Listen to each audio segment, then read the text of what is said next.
Alrighty, looks like we're back on a few minutes before the start of the show. The show's RP Grinders. We're live every Friday, 7 Eastern Time. And it looks like I may have solved the video issues that I was having on Twitch. I don't know exactly how, why, but I'm not complaining. I'm going to leave it like it is and hope for the best. And hopefully that'll continue for the duration.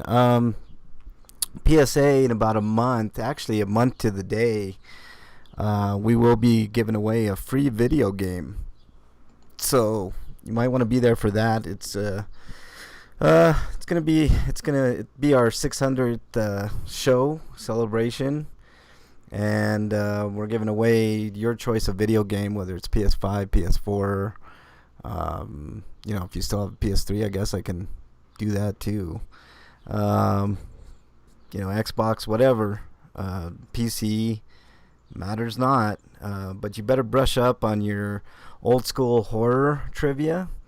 I'll have another question for a smaller prize too, but one for the archive listeners. That'll be a lesser one. You have to be in chat for the video game. So if you're listening on the archives, make sure you're here in a month. Live 7 Eastern. Let me see what day that is. That would be... Apparently, according to Twitter, I've been on Twitter for like 10 years. That's possible. 1, 2, 3, 4. I believe it's July 17th. Let's see, 7, 8, 9. Yep. July 17th will be our 600th episode, and that's when we'll be giving away a free video game. And for the archive listeners, I'll have another trivia question, and the first person to send the answer into @RP Grinders. It's going to be a horror video. I got two questions. One is an old school horror movie, so if you are into that, then you'll have a leg up if you're in chat. If not, you'll have a chance to win a secondary smaller prize on the archive, and the chatters are not eligible for that one, so that's specially for the archive listeners. But if you want to get in on a chance to win a video game of your choice, you're going to want to be in chat on that day. So should be a ton of fun, Eric. I think we'll have a lot of fun on that episode, and we'll get the party started. We're just waiting for Breakman to get online. Hopefully he's got a new laptop. Yeah, hopefully. If not, no big deal. We'll deal with it. We always do. I'm just typing to him now. I saw him. He's online.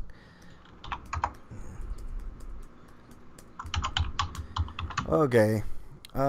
So yeah, we got lots to talk about today. The show's going to be stacked. We've got tons of news. We've got some deals for you guys on all three systems for a change. Usually we do PlayStation because the other ones I don't follow as much. Did you add some more news stories, Eric? Just one more. Okay. But I'm going to add a Stinko. Okay. I didn't have a link at the time. Okay. Yeah, we got tons and tons of news. We'll probably just do mostly headlines, and that's it. Yeah, because we got a stacked show. We've got discounts for you all. Of course, we got some great stinkos. We're going to have just a really good stack show today, in my opinion. So it should be a ton of fun, as usual. If you're listening on the archives, we're live every Friday, 7 Eastern Time. So,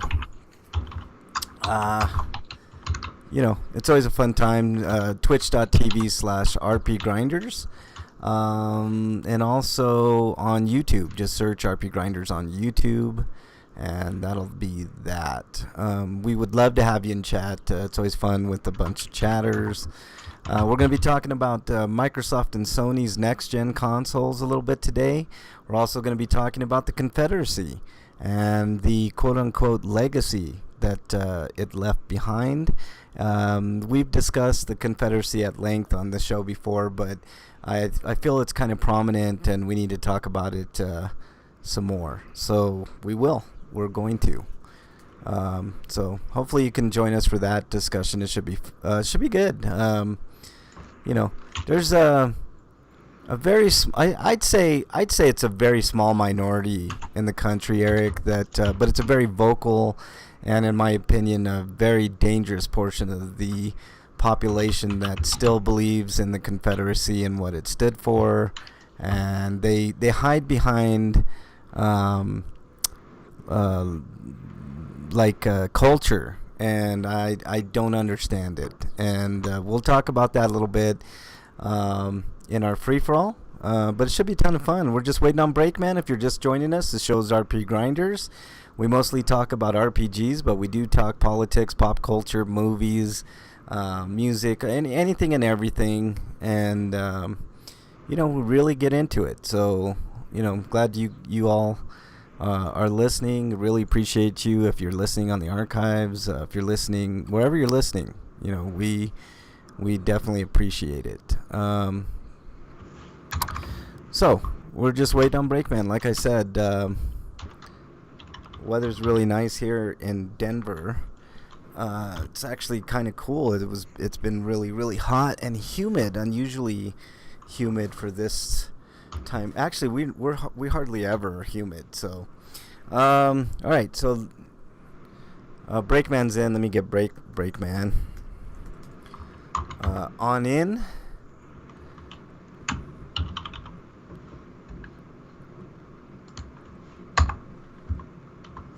And I have a really funny review for you guys. Eric's got a couple of reviews as well, but I watched a movie.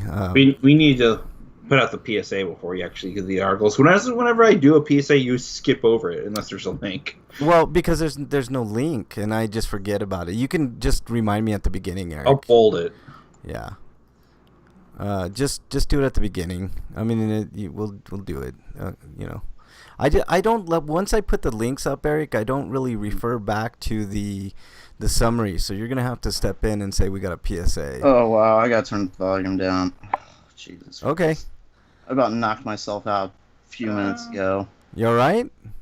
Oh, my head is swollen now.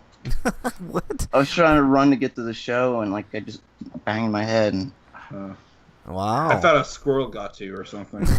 Did you curse Kevin Bacon because he's doing physical things now? Is that what's going on?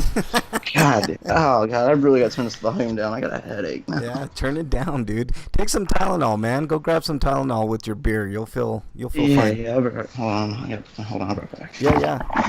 Brakeman almost broke himself. He did. There's a reason why they call him Brakeman. I forgot I got about right here. Oh, there you go. Some ibuprofen, In an Tylenol. office, sometimes you need some. Yeah, of course, man. Of course. How you doing, man? Other than almost kicking your own ass. Oh, Jesus Christ. There's a dent in my forehead now. Wow. It's hard I hit. I think. What? It'll fold back in later. Yeah, I know I will, but you're- Jesus. You're pulling a Jim Carrey on yourself, man. You're kicking your own ass. What's wrong Indeed. with you? Yeah. Lots to talk about today, Break. How was your week, man? That's better. I got the volume down. That's alright, I guess. Yeah. Who breaks the Brakeman? That'll be the name of it. God, me apparently. I gotta take this pill. This is fucked up. Oh, shit. Sorry, I'm gonna mute myself. No, it's all good, man. It's all good. So yeah, we got lots to talk about today. Lots of news. We're just gonna try to do headlines. It's way too much news, man. I'm looking at it like, let's just get through it. But we should have a fun show. We've got a few reviews today. I don't know what Break's got on tap, but I'm sure he has some good stuff. Breakman might be surprised at our free-for-all. We're gonna have a couple of topics. The first one we're going to be talking about. In my opinion, Microsoft might be sneaky next gen, and it might beat out Sony in the long run. And I'll tell you guys why in the free for all. If it's a $200 console, yeah, I think they'll destroy everybody because Jesus Christ. I know, I know. I doubt it's gonna be that cheap, man. I'm thinking that the Xbox Mini, that's what will be. I'm thinking that the Xbox is gonna be the new Xbox is gonna be about 400, 450, and the PlayStation might be 550, which is already, I mean, that's a big difference. $100 difference, and you can get more power, et cetera, et cetera. But there is one sneaky thing that Microsoft is doing that Sony is not, as far as I know, and that could put them over the edge. What was that? Somebody have their audio on? Like, that's kind of weird. You guys hear that echo? Yeah. I wonder what's going on. It's my microphone. Like I had it on a multi-tap, and Oh, I gotcha. I touched it slightly and it went out. So What the hell, man? Okay. so I just unplugged it and I was hooking it. So directly Yeah, on the no laptop. worries, man. I think we're good. I don't hear it now. So, you guys ready to rock? I gotta get my shit up first. Hold on. Okay, yeah. Let me know when you're ready. Break. We'll, we'll wait for you. I gotta make sure I'm on my right account here. Okay. Drive. There you are, you stupid thing. God. I don't have my hat on, and I always feel naked without a hat. So, guess what I'm doing? Hang on one second, dudes. Yeah, that's fine. Ugh. Man, if I tried to put on a hat right now, it'd give me a splitting headache. Just one I already have. I'll wear one for you. Break. Yeah, that's fine. What do I do with my pen? Okay. Ready when you are, Break. Let me know. Yeah, I'm trying to make sure I got the right account on. Oh, would you shut up with your wild noises and shit? Yeah. Nobody asked you. Would you leave Mrs. Breakman alone, Break? I mean, come on, man. So mean. Oh, you gotta be so No, it mean to was the Mrs. cat. Breakman. Oh, it was Okay, the I got cat. shit Oh, loaded okay. now. I thought you were talking about Mrs. Breakman. I was gonna say leave Miss Breakman alone. No, I'm not that dumb. I'm not suicidal. You know your role. You know who's the boss. I'm not trying to die anytime quick. Oh man. Okay. Like I said, guys, let's try to do. Jesus Christ, the audio quality today is not the greatest. Apologize for that in advance. Let's just try to do headlines and move on. There's lots of news, and I want to get to I'm stuff. loading shit now. Yeah. Jesus. There's a lot of stories. Yeah. What's up with all this news? I guess it's because the country's starting to reopen. Yeah. That's what I'm figuring. Break which is probably a bad thing, man. No, a lot of the news is indie related because there was an indie direct presentation or two last week and this week. Oh, okay.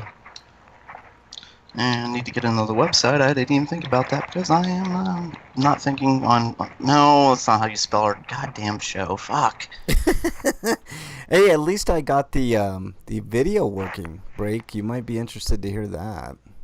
Oh, off the keyboard, cat. You got the video working? That's good. Yeah.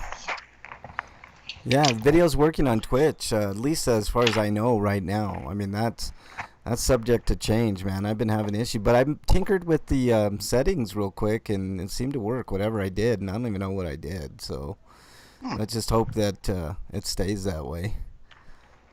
Yeah, let's hope. Yeah. Let me see if anybody's. Bro, oh, I'm not getting video. What the fuck? What? Well, maybe it went off. It might not be your fault. Break. It doesn't like me. Yeah. Hold on. Let me see if I can. Let's see. Live. And there is video. So we have video. And one, Oh, never mind. Yep, it's same for mature audiences. There we go. yeah. Just popped right up. There you go. Nice. Awesome. Right on. There you go. Apparently we have video. one viewer, which I'm assuming is you, Breakman. So there you go.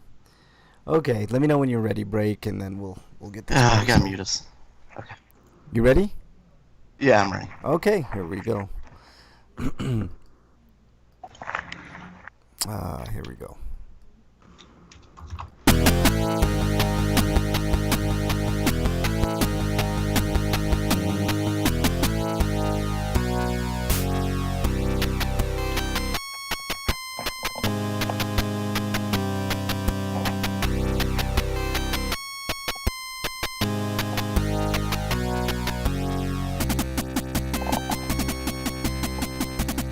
And welcome everybody to episode 596 of RP Grinders. I'm your host, Frank Branches, alongside my trusty cohorts, Eric the Great and Breakman the Bold. Gentlemen, how are you? Start with you, Break. How are you doing, man? Oh, me first. Yay, me. Yay, me. Yeah, you sound really enthusiastic there, man. I love the Well, enthusiasm. I have a recent head wound, so this might be like, what's that thing that happened? Delirium. This might be delirium. Yeah, maybe concussive syndrome, possibly. Yeah, something, maybe something okay. like that. I hear you. Did anybody else hear a toaster? Yeah, somebody's No. toaster's working. Eric, how you doing, man? Did you guys see that? I hear Oh. like some tapping, weird tapping. I don't know what that is, but anyways, Eric, how you doing, man? Fine. There's the tapping again. I don't know if it's Eric or Break, but It's there's Break, I'm man. I'm not touching anything. yeah, I don't know. It's not I me. mean, I just scraped a coin across my desk, but that wasn't it. Okay. Well, we'll try to monitor that. But Eric, how's it going, man? Fine. All right. I love Eric's deadpan fine every time we say it. It's the best. Okay, we got a stack show for you guys today, but before we get into it, I've got a couple of I guess PSAs. The first one is involving RP Grinders. Episode 600 is coming up in exactly 1 month, and we will be giving away. I have two trivia questions. One for the people that are actually live in chat, and I'll be giving away a video game of your choice, whether it's PC, Xbox, PlayStation, next gen, current gen, whatever. I will be purchasing a game for the winner of that thing. For the archive listeners, I have a lesser prize to give away, but I'll also have that. You're going to have to send your answers in to @RP Grinders once you listen, and the first person to get it will get, I haven't quite decided. I think I'm going to give away a $15 gift card, but that's to be determined. But there will be a prize for the archive listeners as well. But you really want to be in chat if you want a chance at a brand new video game. So there's that. Also, before we start the news, there is like a little bit of news regarding Persona. I want to get this out because Eric has it in bold here. But Persona Golden is on Steam now. So Yeah, they stealth launched it like last Saturday yeah, so that's in the middle of the afternoon, yeah. I mean that's kind of a weird thing to do without letting people know, but you can. and, Pick up... and it instantly surpassed the lifetime sales for the Vita version. Oh, jeez, yeah, of course. So there you go. That's So more than 5 people bought it. That's yeah, amazing. yeah, exactly. Okay, so So, PS4 and Switch version when? what's that? And are they gonna do PS3 or Persona 3? I wish they would do a remaster of Persona 3. Persona 3 is a great game. But- I'd rather get a remake of it that is a weird combination of some of the elements from Portable and Fez. Yeah, that would be nice too, but I do like 3. Persona 3 is a great game. All right, let's get started with the news.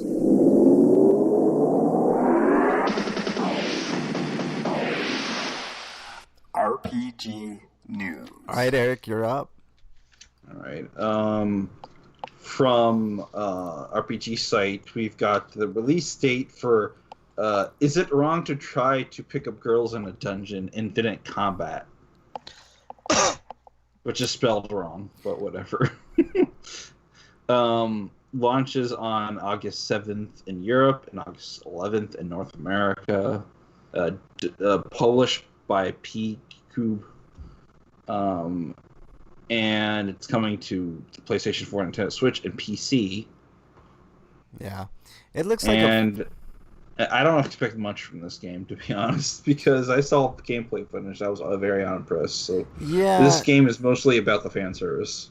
Yeah, it looks okay. I was gonna say it just looks okay. It doesn't look like anything special. It's a typical, little action RPG type It game. looks like it's a roguelike, but it's kind of freeform because it's not tile based, or at least it doesn't look tile based. Yeah, yeah. That's what I was gonna say. It looks more like an little action RPG, with cutesy graphics. But all right, Break. What do we got next?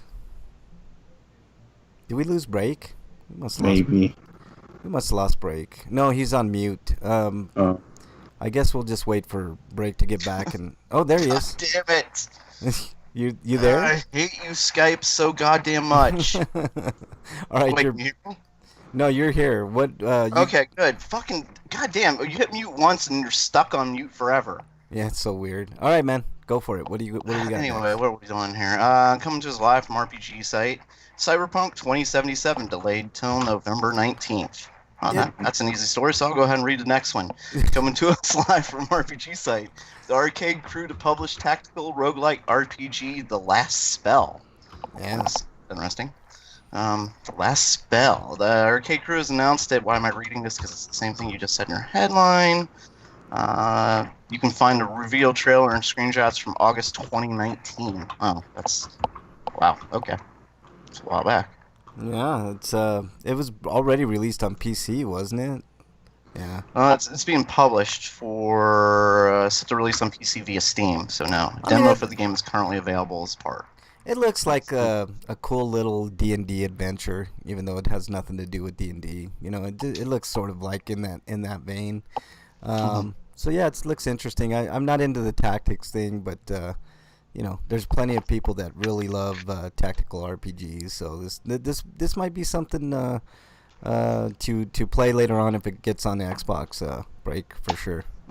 So looks like something right up your alley, man. I mean, it's got skeletons and all kinds of cool shit. That's so. what you go to first, skeletons? Well, I mean, I get stuff from the Arcade Crew, so Yeah. I wonder if I'll get code soon. Oh, there you go. Maybe Well, Frank Eric. thinks of skeletons, he thinks of me. Yeah, well, that's I mean, nice. I'm just thinking of like different, like tactical RPGs. Like usually the tactical RPGs that I see, they're like cutesy. Like even like Final Fantasy Tactics. I mean, Yeah. So this. Yeah, those are definitely super deformed. Yeah. So, yeah, you're right. Yep. All right. Let's go to the next story from. Oh, real quickly on the Cyberpunk thing. I know you announced that was a delay for. It's only a month. People, relax. It's no big deal. I heard a lot of. It's not a month. It was supposed to be September. It's till November. It was supposed to come out in September, and now it's coming out in November. like so a like month. a month and a half. Yeah, like a month and a half. So it's not a big deal. It's Yeah, it's definitely not a big deal. Also, there's been some rumors that it will get a next gen patch come next year. So if you're kind of wondering like how that's. I'd rather just wait until the next gen version comes out. I would too, but see, And there'll be the version with all the DLC and whatever. yeah, we're gonna talk about something kind of along those lines in Free For All, so we'll hold off till then. Next story comes to us from RPG site. Another tactical game, Breakman, tactical horror RPG. Other Side will launch for PlayStation 4, Xbox One, and PC on July 28th. So this might be, and it's from Focus Home Interactive, and they haven't exactly been putting out a bunch of crap. They've been putting out some pretty decent games, Break. So this might be something you'd be interested in as well. It's gonna cost. Are there skeletons? Yeah, there probably are skeletons from what I'm looking at, but it looks cool, man. It's got a really cool art style, like a noir, black and white kind of art style. So it's something to look forward to. It's coming out the 28th, like I said. If you get it on the Microsoft store, you'll get a 15% off of the game's $34.99 price tag. So this may be one of the games that somebody wants to win if they're in chat in a month, Breakman. So there you go. It looks great. I don't know if you saw the trailer for this, guys, but it looks really cool. If I'm going to play... I should be watching it, but I'm distracted. Sorry. I blame somebody else for my problems. Yeah, I don't know who I'm of blaming course. somebody else. Oh, so you're pulling a Trump. I see how it is. Okay. Right, I'm blaming Blame Billy Mitchell. Yeah, there you go. somebody completely unrelated. Yeah, I know. It's somebody I've never met before. It's absolutely his fault. Yeah, exactly. And he's in Antifa, if you didn't know. Yeah, exactly. So it looks good. I'm looking forward to seeing somebody play this because I don't play tactical games, but I wouldn't mind watching somebody play that game. Looks good. Okay, Eric, next story, please. All right, next story is how Little Town Hero is coming to Steam June 30th, so the end of the month. Great. All right. Got done with that one. Anything else you want to say about this before we move on, Eric? No, but maybe more people will appreciate it on the PC platform.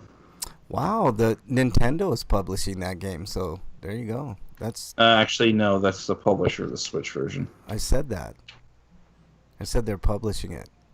Yeah, for the Switch, they Okay. didn't publish the PS4 version. Well, right. They can't publish the PS4 version. Well, they could, but that'd be kind of weird. Well, I- the way Sony acts, I doubt they could. This is a Game Freak game, and Game Freak didn't have a publisher of the Switch version, Yeah. so they went with Nintendo. Okay. I mean, but by theory, you're correct, Frank. But we're talking about Sony, and they're Right, dicks. right. Well, so.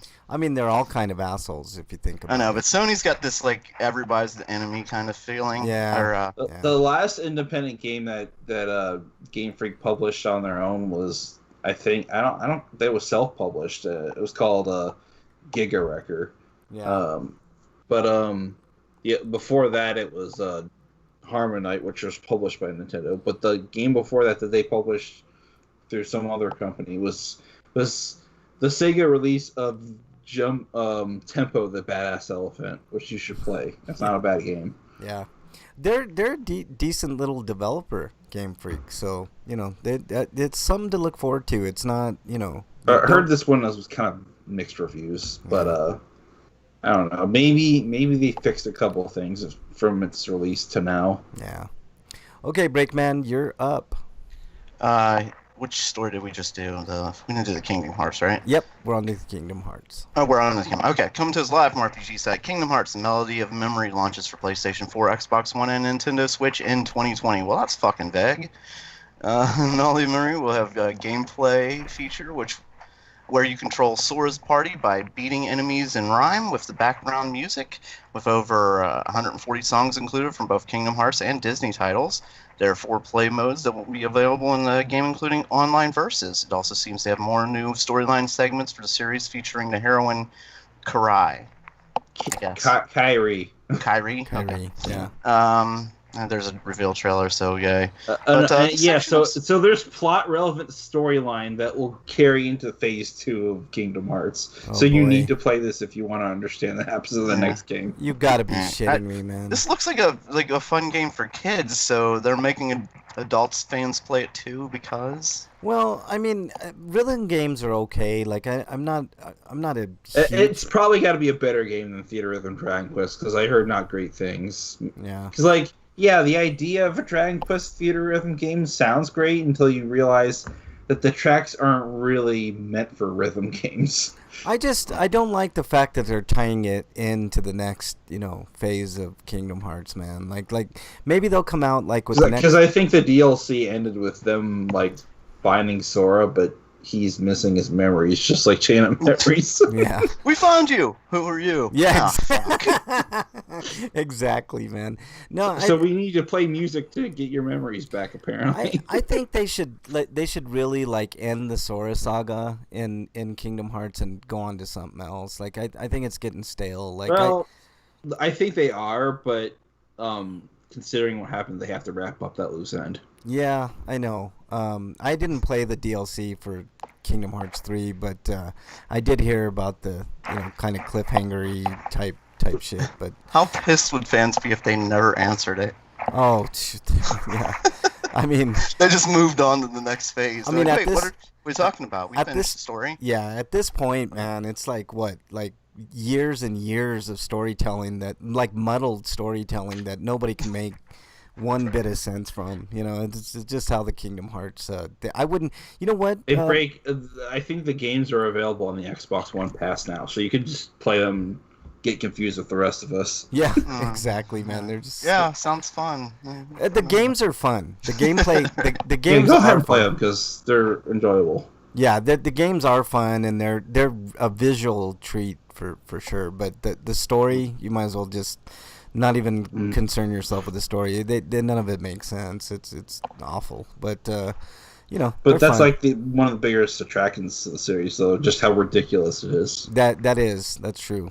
All right, who's up next? I believe it's who did this Kingdom Hearts story? You did, right, Break?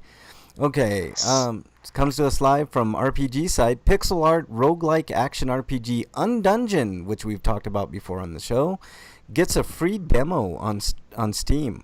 So Tiny Build and developer Laughing Machines released the demo for pixel art action on Steam.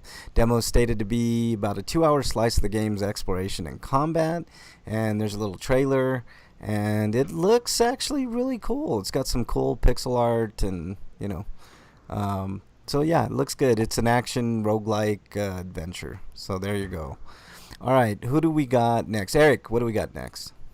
We've got from RPG site Raw Fury announces turn-based mech RPG Wolfstride for PC via Steam. During the Guerrilla Collective Day 2 stream, Raw Fury showcased a debut trailer for Wolfstride. Set to release in 2021, no real date, but developed by Brazilian team at Ota Iman Studios. Anime-inspired mech RPG where an unlikely trio teams up to compete in the Ultimate Mech Tournament. There's lots of fray going on.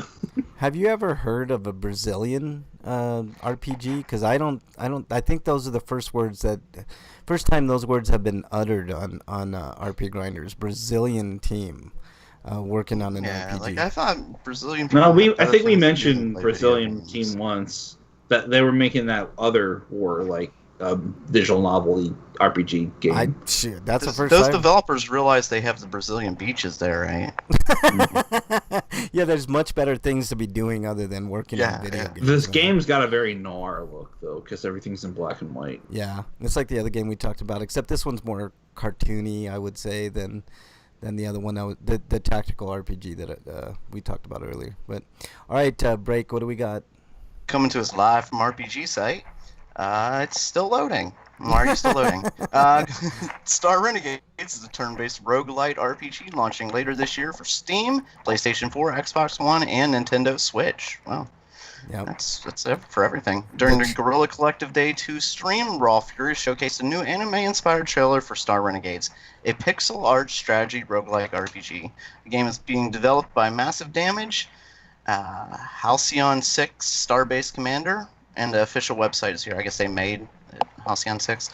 Star Renegades is a turn-based RPG with emphasis on tactical strategies and a procedurally generated mission-based campaign.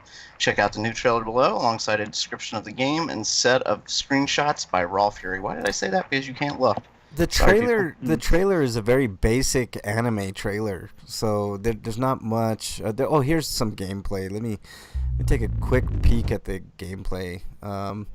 I like it's more pixel art, so we're getting a lot of pixel art games coming up. But the gameplay looks great. It looks like it doesn't look like strategy to me. It looks like more like an action RPG. Oh, there is strategy elements that they showed there. Okay, well, I mean, if you like pixel art, you're gonna love this. If you like sci-fi, you're gonna love this. So I'm pretty sure it's gonna be a decent game. Looks good. I think it looks okay. I don't know. I don't know if you guys have seen the trailer. I'm looking at it now, giving you first impressions because I didn't get a chance to look at the trailers before the show started. But it looks like a mech game. Like like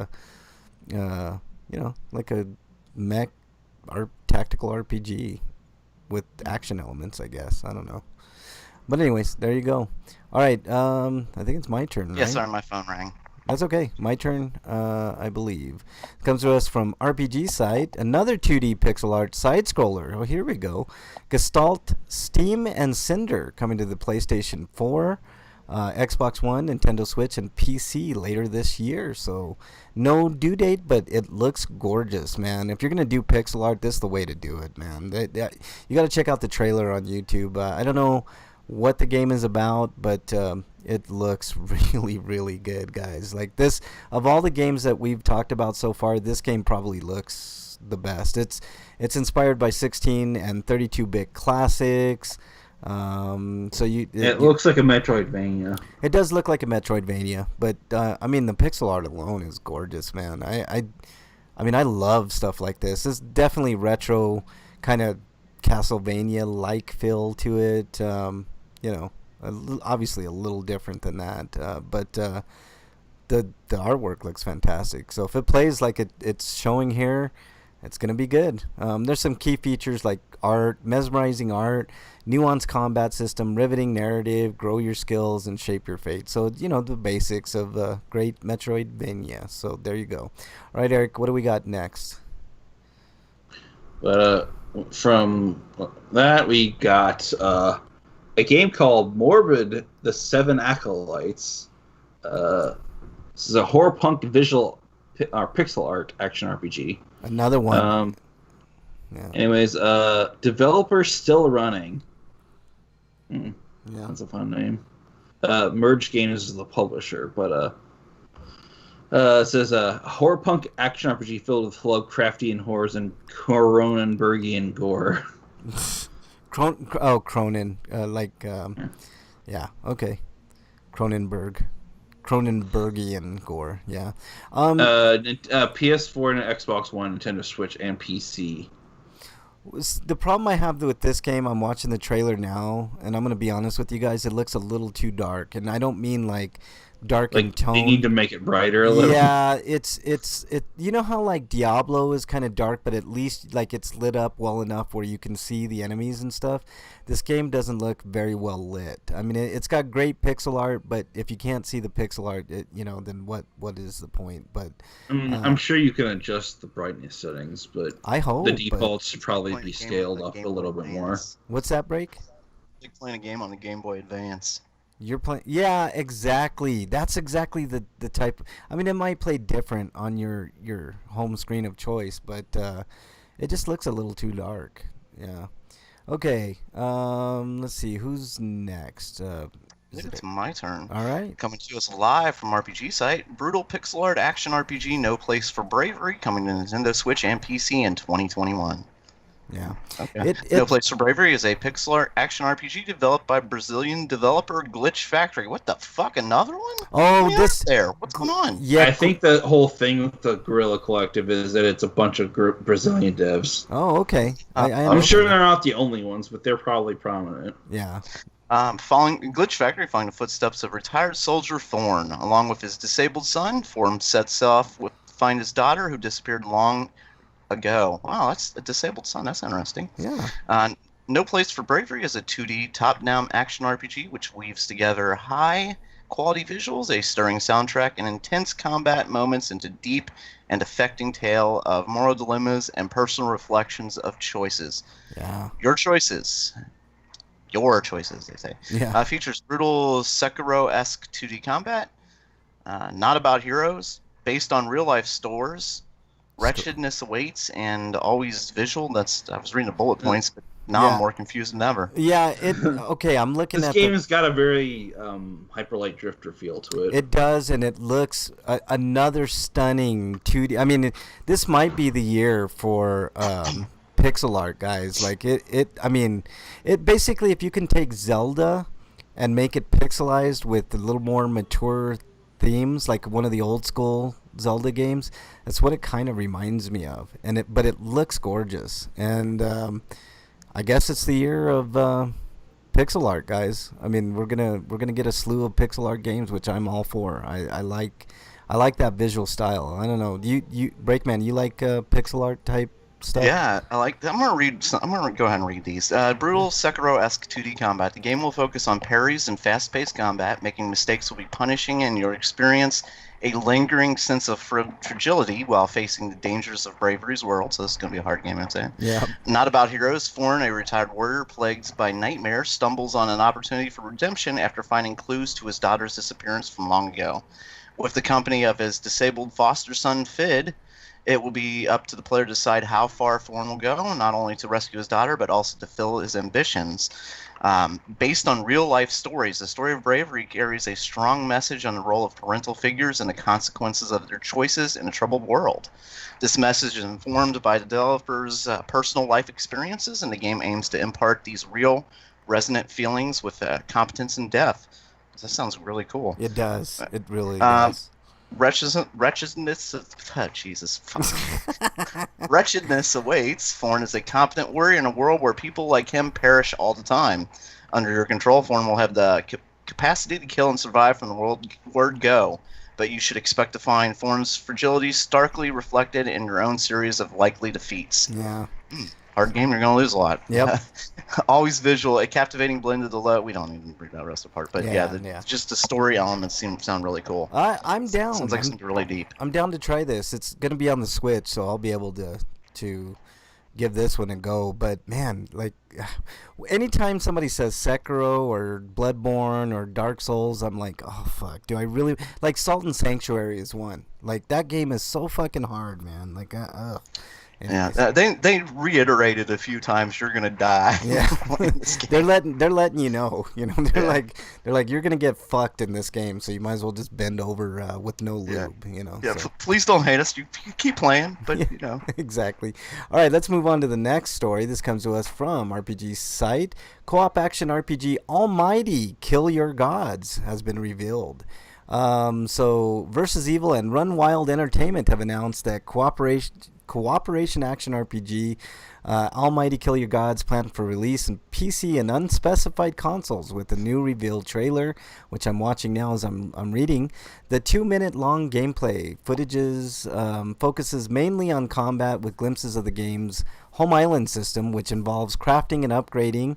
In order, do you guys like crafting and upgrading? Because sometimes I do. I like being able to like on Dragon Quest X, like you're able to forge new items and shit. Or 11, you mean? 11, yeah, I meant 11. Well, technically in 10 you can too, but Yeah, I meant 11. But yeah, it's looking decent. It's a action RPG. I mean, it's got kind of a Warcraft coloration to it, but not too bad. You know, it looks decent. The crafting is always iffy with me. Like, there's certain games that I like crafting, and other games not so much. It doesn't really make a lot of sense. It sort of looks like it's a combination between a rail shooter and a tower defense. Yeah, sort of. I could see that, Eric. I could see that. Yeah. So there you go. All right, Eric. I think you have the honor of the last story.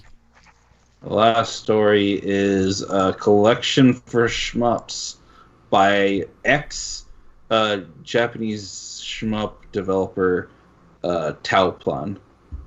Okay. Or Toaplan. I don't know how it's supposed to be pronounced.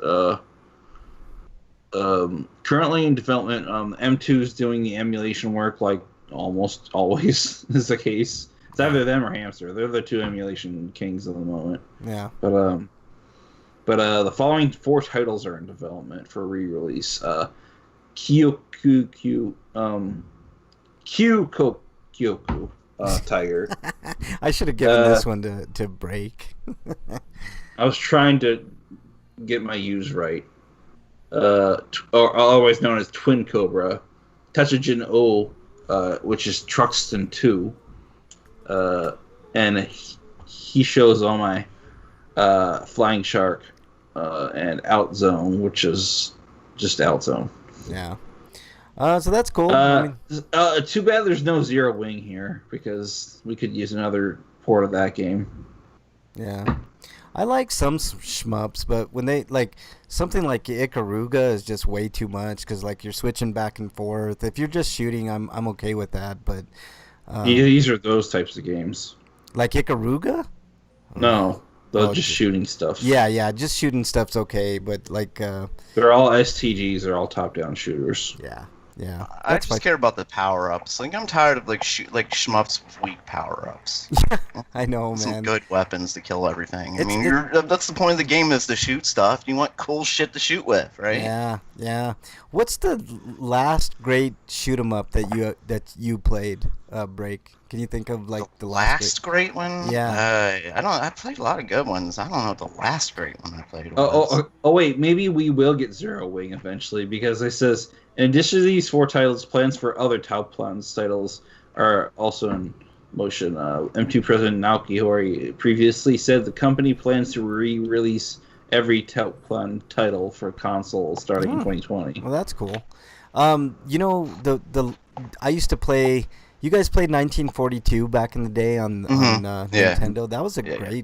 great shoot 'em up. I like that game quite. Hard as hell, but Yeah, I mean, for me, like shooter, like the shmups I've been playing recently are all like compilation or Jesus Christ. Compilations. Yeah. Yes, compilations. I'd recommend either of the Darius collections, but they're so goddamn expensive. Yeah. $50 for 2 collections when it should be the whole thing $50. Yeah, for sure. You just wait for sales, man. That's what you do. Mhm. You know, that's what I do, anyways. Okay, so that is the news. Tons of news for you guys. Lots of indie pixel art games to look forward to. So hopefully you, all you guys and gals out there, will take a look at some of those and support the best ones of the bunch. So let's move on to homie discounts. I don't think so. Homie, don't play that. Okay, homie discounts this week. There's still that PlayStation PS Plus deal, but we do have some Nintendo eShop deals. I was looking at some of the deals here on Nintendo, and I'll get to Xbox in a minute because there was some on Xbox. It looks like Duke Nukem 3D 20th Anniversary World Tour was $5, so that's a pretty good deal there. 1979 Revolution Black Friday, $359.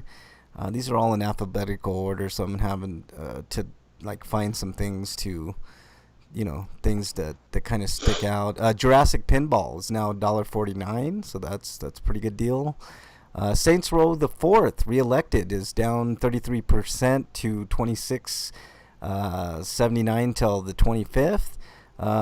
Saints Row the 3rd full package is down to $20, so that's a pretty good deal there. To have the portability. Let's see if there's anything else worth noting. I think that's about it. Oh, Toe Jam and Earl Back in the Groove is now down to $7.49, 50% off. And that's it. There you go. Those are some highlights. There's plenty more that I didn't go over. There's just too many to mention. Now let's go to the Xbox. Some of the highlights. UFC 3 is down to $10, so that's a great deal there. Need for Speed Heat is down to $23.99, so that's pretty good. That didn't come out too long ago. Battlefield 5 Year 2 Edition is down to $20, so that's more than 50% off. Don't Starve is down to $3.74. That's a survival game that I've heard really, really good things about. Super hard, but super fair. Down to $3.74. And what else? Oh, Shovel Knight. I wanted to mention this one. Shovel Knight's down, the Treasure Trove edition. Have you ever played Shovel Knight, Break? Mm-mm. Oh, dude, you got to check out Shovel Knight. It's great. It's like 8 or 16-bit goodness, dude. Like they took it's a love like letter. Mega Man fused with DuckTales, basically. It's a great game. It's really, really good. Shovel Knight's a great game. So that Treasure Trove has lots of content. I think that's all the Shovel Knight content for $27.99. That's a great deal. And the last one, there's another one called The Bridge, which is a puzzle game, down to $1.99. I highly recommend that. I bought that game for, I think, $5 back in the day, and it's well worth it. Pinball FX3 bundle, season 1 bundle, is down to $14.39. That's a great deal. And Dead Cells is down to $17.49. So there's some good sales on the Xbox going right now for you. All right, let's move on. Breakman, should I play your music or nah? No. God damn it, what's wrong with you people? Send questions in to Breakman at RP Grinders. All right, let's move on to Inquiring minds want to know. Inquiring Minds want to know what you've been playing, Break. I have been playing, let me see here, some Final Fantasy 15. I haven't done anything new, Okay. Basically, the end game goes back to, it sort of sends you back to whatever chapter you want, but if you're just playing the main end game thing, it's like being back in chapter 8. Now you get to go doing all the cool, fun stuff you were able to do before, and I just what annoys me after Chapter 8 is there's a lot of stuff that you learned and skills that you'll just never. I shouldn't say after Chapter. I think it's after Chapter 10 where all these skills that you build up and stuff you never use again. Yeah, that happens in almost any game, though, right? Like, I mean, it just depends on how you play the game. Are you saying they're just like worthless skills, or? Well, a big thing in the game in Final Fantasy 15 is fishing. Yeah. I think like after Chapter 10 there is no more fishing. There are just Oh. no more places for you to go fishing. Oh, that sucks. That does. I see what you mean. Like they just cut you off from those skills, basically. Yes, completely. Yeah. Yeah. Okay, that's fair. I've also been playing some more Battlefront 2, which is it's just a fun game. It is a fun they- game. Yeah. It's too bad what happened when it was released with the whole loot boxes thing and stuff like that. Because it's a really good game. It is a good game. I beat that game finally. And EA promised that Star Wars Squadrons won't have microtransactions until they added them in a month later. Yeah, exactly. They think they're being stuck. Do you guys think those should be regulated? Because I think they do. Because isn't it kind of like gambling? The loot boxes, like, especially in Battlefront 2, it was definitely like gambling. I think it should be regulated like gambling. Like if you want to buy that game, It's like, 'cause that's what Activision did with the Crash Team Racing. They had microtransactions a month after the reviews had already hit, and were positive. Because if they were put them in there before, people would probably downvote the game because of that. Yeah, for sure. That's a shame. I really think that those games should be labeled as gambling games, and I don't think they should be sold to kids. If you want to put loot boxes in your game, don't market them for kids, because kids are gonna do that. They're just gonna flat out fucking pay for shit, and that's just wrong on every level. You wouldn't let a kid go play slot machines. Why would you let him loot box? It's just in the hopes of getting something good. It sets a bad precedent, and I don't understand why people still support something like Overwatch, because Overwatch does that shit. Yeah, it's weird. I don't get it. I think parents still are as uninformed as they were when I was a kid, man. Like they just don't understand, and it's just it's a shame. And I do wish regulators would, like lawmakers would regulate that particular. I mean, portion. it's not on the level the Battlefront was, where you had to literally pay to win because they Right. locked certain things out. But Right. it's still that microtransaction model that will make kids throw money at it. Yeah. That's what I was trying to get at. That well said, Eric. All right. Anything else you've been playing, Break? No, not really. All right, Eric. What have you been playing?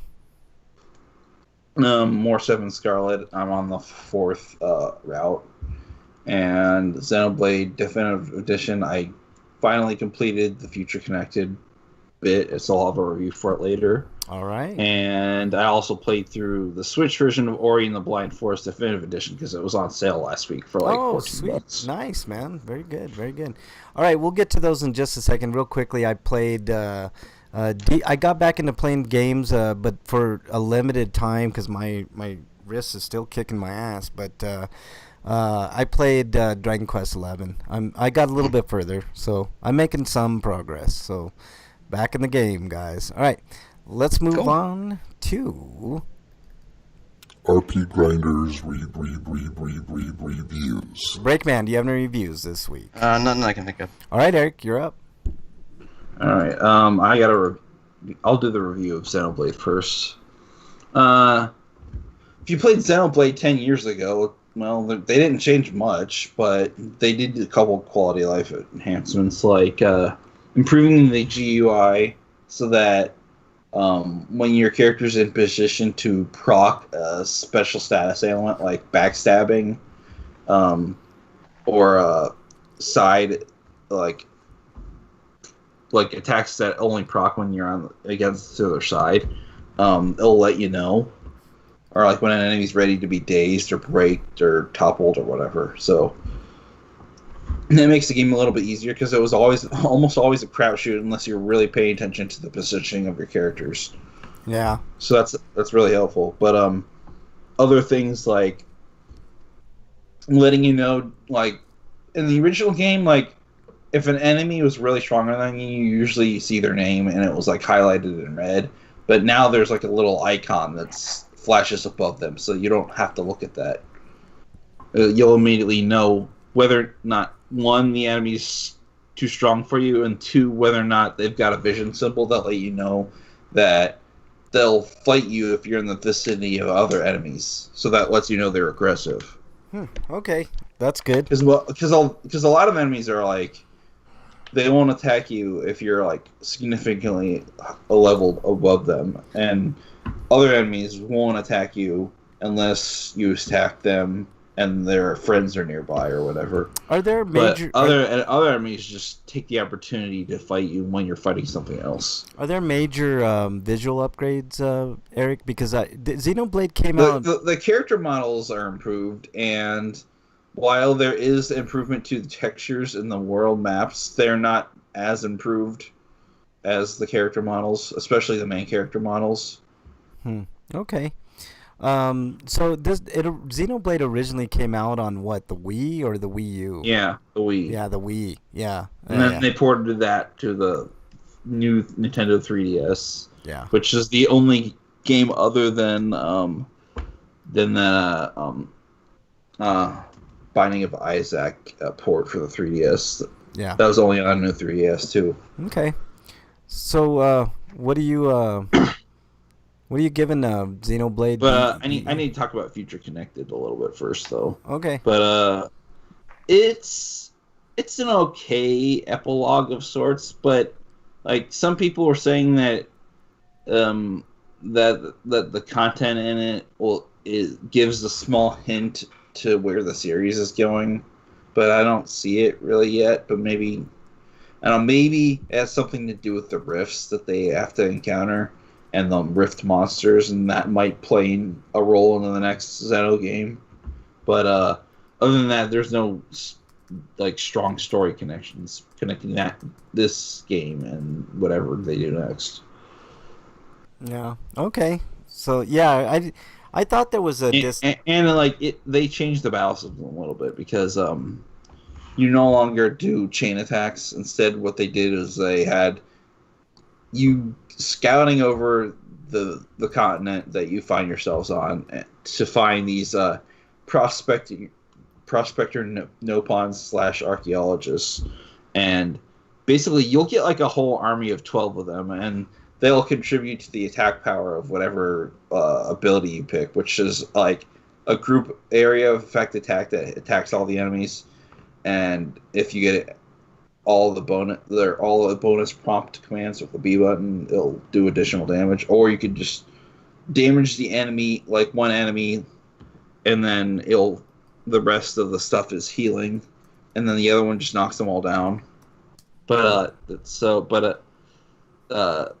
apparently Shulk's lost the ability to predict the future, so the only thing he can do is Monado abilities, and it's only him, Melia, and 2 Nopons that replace the roles for Ryan and Charla. But so you don't get the versatility of combat, but the game's also not that long. Okay. Apparently the director said it's about 20. It'll take you 20 hours if you do everything, but I did everything. But then again, I played most of the game in casual mode because I didn't care about combat at that point. I just wanted to get through the story bits. Yeah. But it'll take you anywhere from 10 hours to 20. But maybe there's some post-game content that I just didn't want to bother looking at, like extra super bosses or new side quests to tackle that will make that game go another 10 hours. But, as far as the main game itself, though, I'm going to give it the whole package a 10 out of 10, just like the original, because it's still a great game. You should check it out if you haven't played it yet. I have not finished that game, man. I had it on the Wii. I never finished it, so I should pick it up on the Xbox. Not the Xbox, the Switch. I've been thinking about it for sure, because I'm coming up on the end of all my PlayStation games. After I do Dragon Quest, there's a few like I don't know if I should go through the Dark Souls games again, but I want to go through those, maybe the Yakuza series, and after that I'm pretty much done with the PlayStation 4. So I've did everything. And Near Automata, I want to get to that too. But Well, you still need to play the Cold Steel games.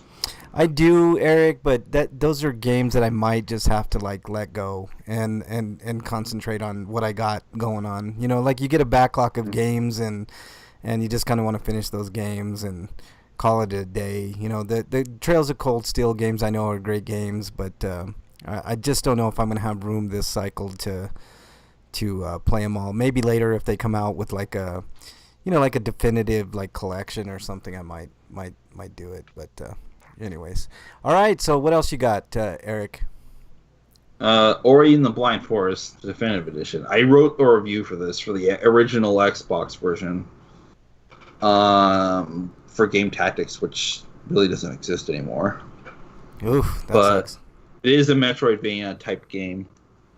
But you play as a little furry creature called Ori, and the idea is this tree died and plants were dying because it basically gave life to the entire area. But he gets separated from his parent, surrogate parent, and he goes on an adventure to try to restore the forest. And you have to watch out for this evil owl mom who's trying to kill you. So what did you originally give it, Eric? I think I gave it a 9.5 out of 10. I'm pretty sure you did, and too. it sticks here, and it's called Definitive Edition because they like added a few new abilities and a new area to explore that basically lets you have those abilities. Okay. They'll like basically you throw light grenades, and they're used for lighting up lanterns mainly, and you can use them offensively, but they don't do too much damage. Yeah. Unless you're willing to use a lot of your orbs, and if you're doing a speed run, you probably don't have a lot of those to spare. But if you're doing a speed run, you're probably just gonna skip most of the enemies.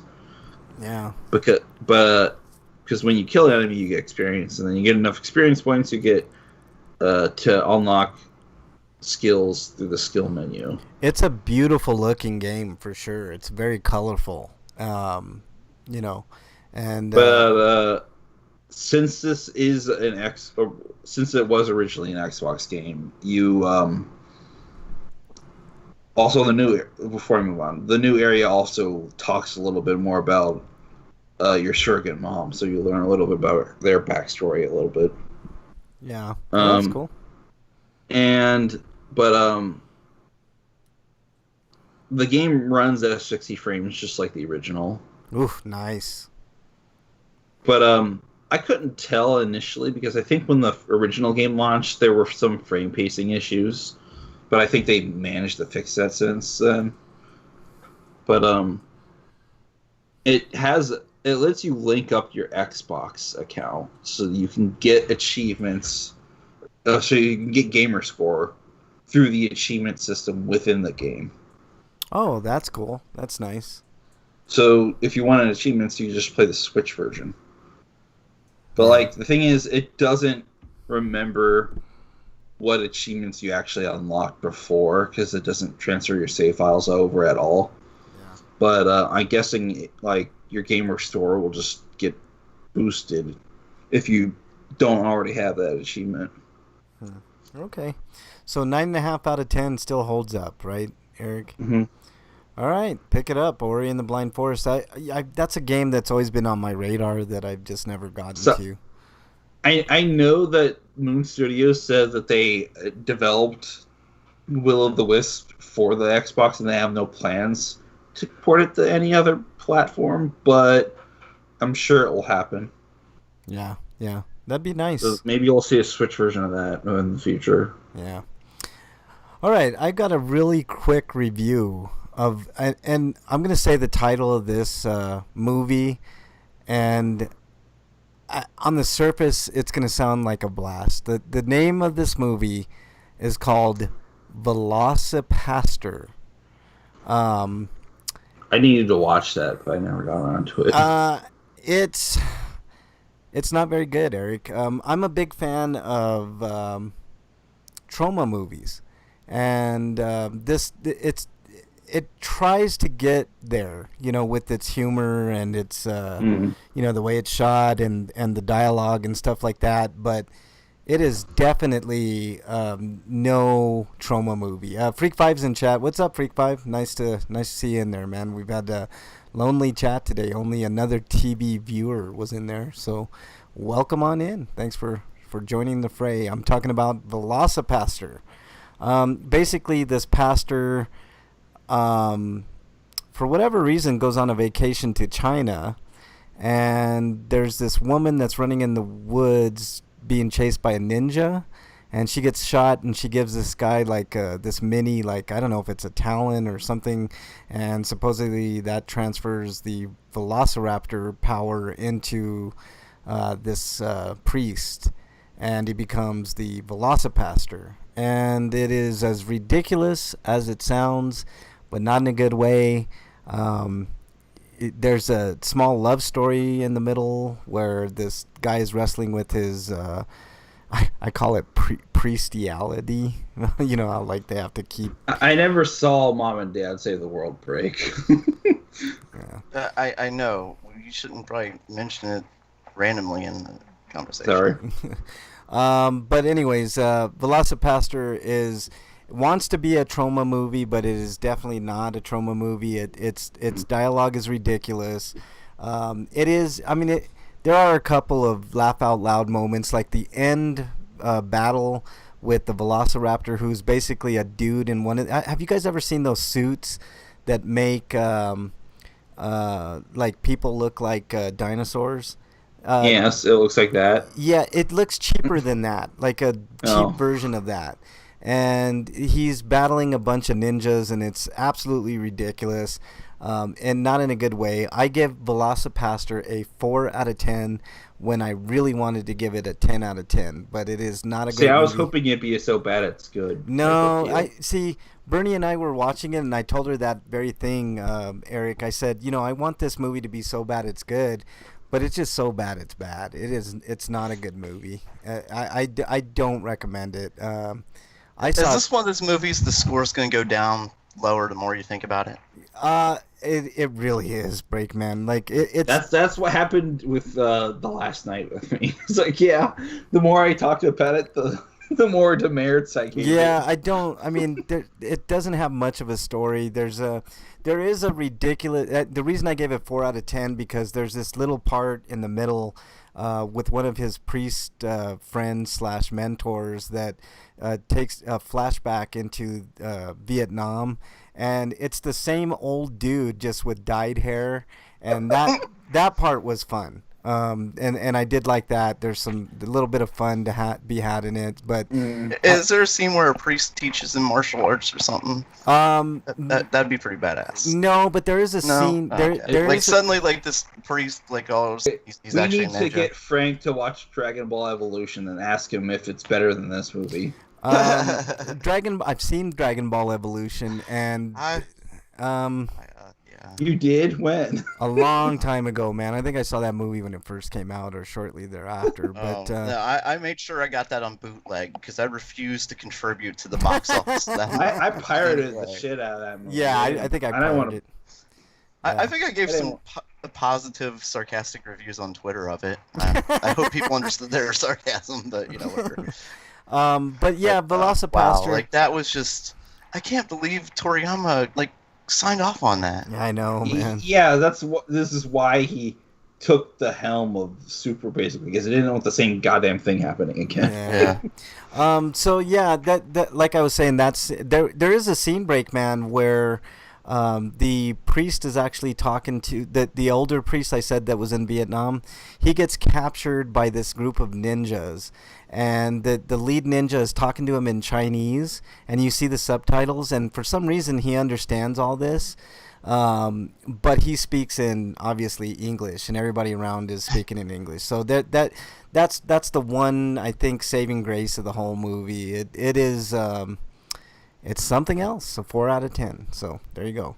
All right, does anybody have a Heiscapade this week? Because I do not. You break? Nope. Okay, let's move on to. But should I watch this Mom and Dad Saves the World? Mom and Dad Saves the World. I have no idea. Or Save the World.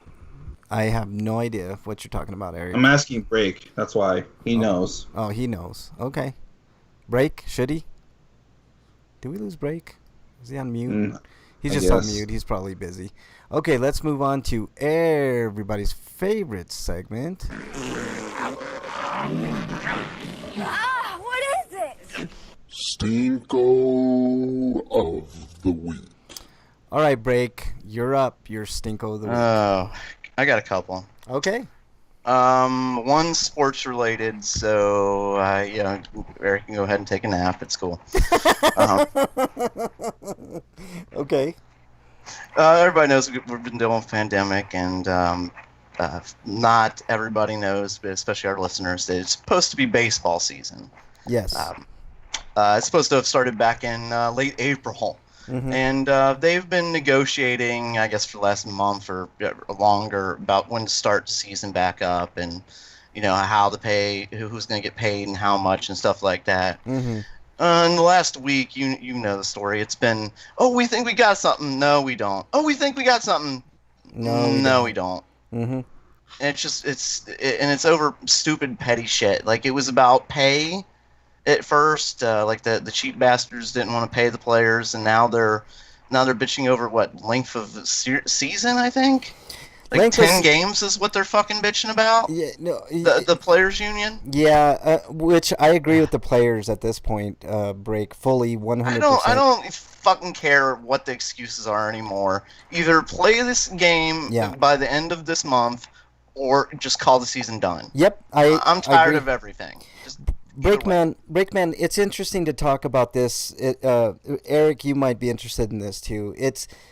To me, it's no longer about sports, Breakman. Like you and I are big sports freaks, right? Like I love my Broncos. I love at this point, I think that the only course of action that every single sports major organization should just call it a year, and I'm being. I actually think that might be an understatement. I think they got to start looking to next year and start thinking about their fans going on into next year, right? Because I know we don't want to think about that for football, but I think you're right. Like, I think honestly, it's such a contact sport, and you have to be right in each other's face and stuff like that. And there's already players testing positive for COVID. Like Ezekiel Elliott, who's a big prominent running back for the Dallas Cowboys, has tested positive, as well as other members of his team and the Texans. I really think that they got to just think about next year and shut it completely down, rethink their model going into next year, because not only are we still in the middle of the pandemic, it would be one thing if we were, any other country other than the United States. Everybody's handling it like with flying colors. Like Mexico, for instance, that, it's what, a couple of steps from being a third world country, and they are handling it way better than we could ever dream to imagine with our idiot leader in charge. We're up to 2 million cases and 100, and I think the last number I saw was over 120,000 people dead. So it is time to really think about sports and really think about the implications of getting a bunch of people in a confined space and rethinking your model for next year. I don't care if you have to reduce salaries for next year, not have fans. That would be a huge thing in the right direction, just so we can get over this fucking thing. Because the way we're going now, I mean, there are 22 states now that are seeing a huge, not a small, a huge uptick in cases. So people aren't... And the governors of some of those states are, blaming everybody else. Like, that's your fault, even though these are the mostly Republican senators or governors. And Democrats aren't below it either. No, they're not, but I'm saying, like, the majority right now. Yeah, California is one. Like, I know the economic impact is really, making the billionaires nervous with, but, these are regular people's lives we're talking about here. And I think the only thing that's going to make people understand, and I hate to say this, Breakman, but if one major, I'm talking like a big level person like Ezekiel Elliott or somebody like that. No, I think you'd have to even bigger. You know, if you're talking about somebody getting like really sick from this and maybe coming close to death or even dying, it's gonna take I think you need like one of the biggest celebrities on the planet. Yep, really. I agree. Like when Tom Hanks got it, I was like Tom Hanks. Good call. Yeah, I didn't. I mean, obviously, it's. I don't, wish that on anybody except for maybe a select few people. But it's gonna take somebody major, like a Brad Pitt getting it, or Beyonce, like LeBron James, or somebody like that to, somebody with a ventilator in their throat for them to finally understand that it's time to just cut the cord on this season. Sports fans will be back. We're not going to go anywhere. We'll be hopefully quarantined for another couple months so we can get over this and then start to rebuild our lives, and then we can start looking forward to sports next year. It's time to end it all. NHL, MLB, NFL, basketball even. The basketball plan is fucking ridiculous. It is ridiculous. They're going to restart the season. They're all going to play their games in one place in Orlando, Florida, of all fucking places. The epicenter of the coronavirus right now, the most cases, and that's where they're going to play. I'm telling you. I think we need to really relook the whole idea of like fans and stands and stuff like that. Yep. I totally agree. I think the time for that is almost over. We're going to have to start rethinking these type of things. Now, I enjoy sports, but I enjoy watching them on TV. They could pump in the noise. I don't care. I was watching wrestling the other day, Breakman, and WWE did something pretty ingenious. They had a few like backstage people there just for a little bit of atmosphere, but they pumped in. You could hear the noise in the speakers. I'm okay with that. I'm glad you brought up WWE because there's a prime example of why audiences are overrated. And one thing, watching at home, I think we would like some like audience interference to go away. I guess 15 years ago or something, Stone Cold Steve Austin in WWE had a catchphrase called "What?" He started interrupting, the other people, and it was just what. The fans took to that. Yep. And the fans interrupted every match. Yep. And it's distracting and it's ludicrous and it was terrible to the point where they had to make Stone Cold hated. They had to get him to go total heel and be hated to get him to stop chanting "fucking what." Yeah. No, I agree. I do like the atmosphere break. I like it when quarterbacks can't hear the play and they have to call a timeout. It's part of the strategy of the game. But I think the time for that is over. I think we can get over that and be just fine sitting at home watching these games and letting the players play the way that the game should be played and just leave it at that. Crowd noise be damned. There should. I mean, honestly, there really is no home field advantage.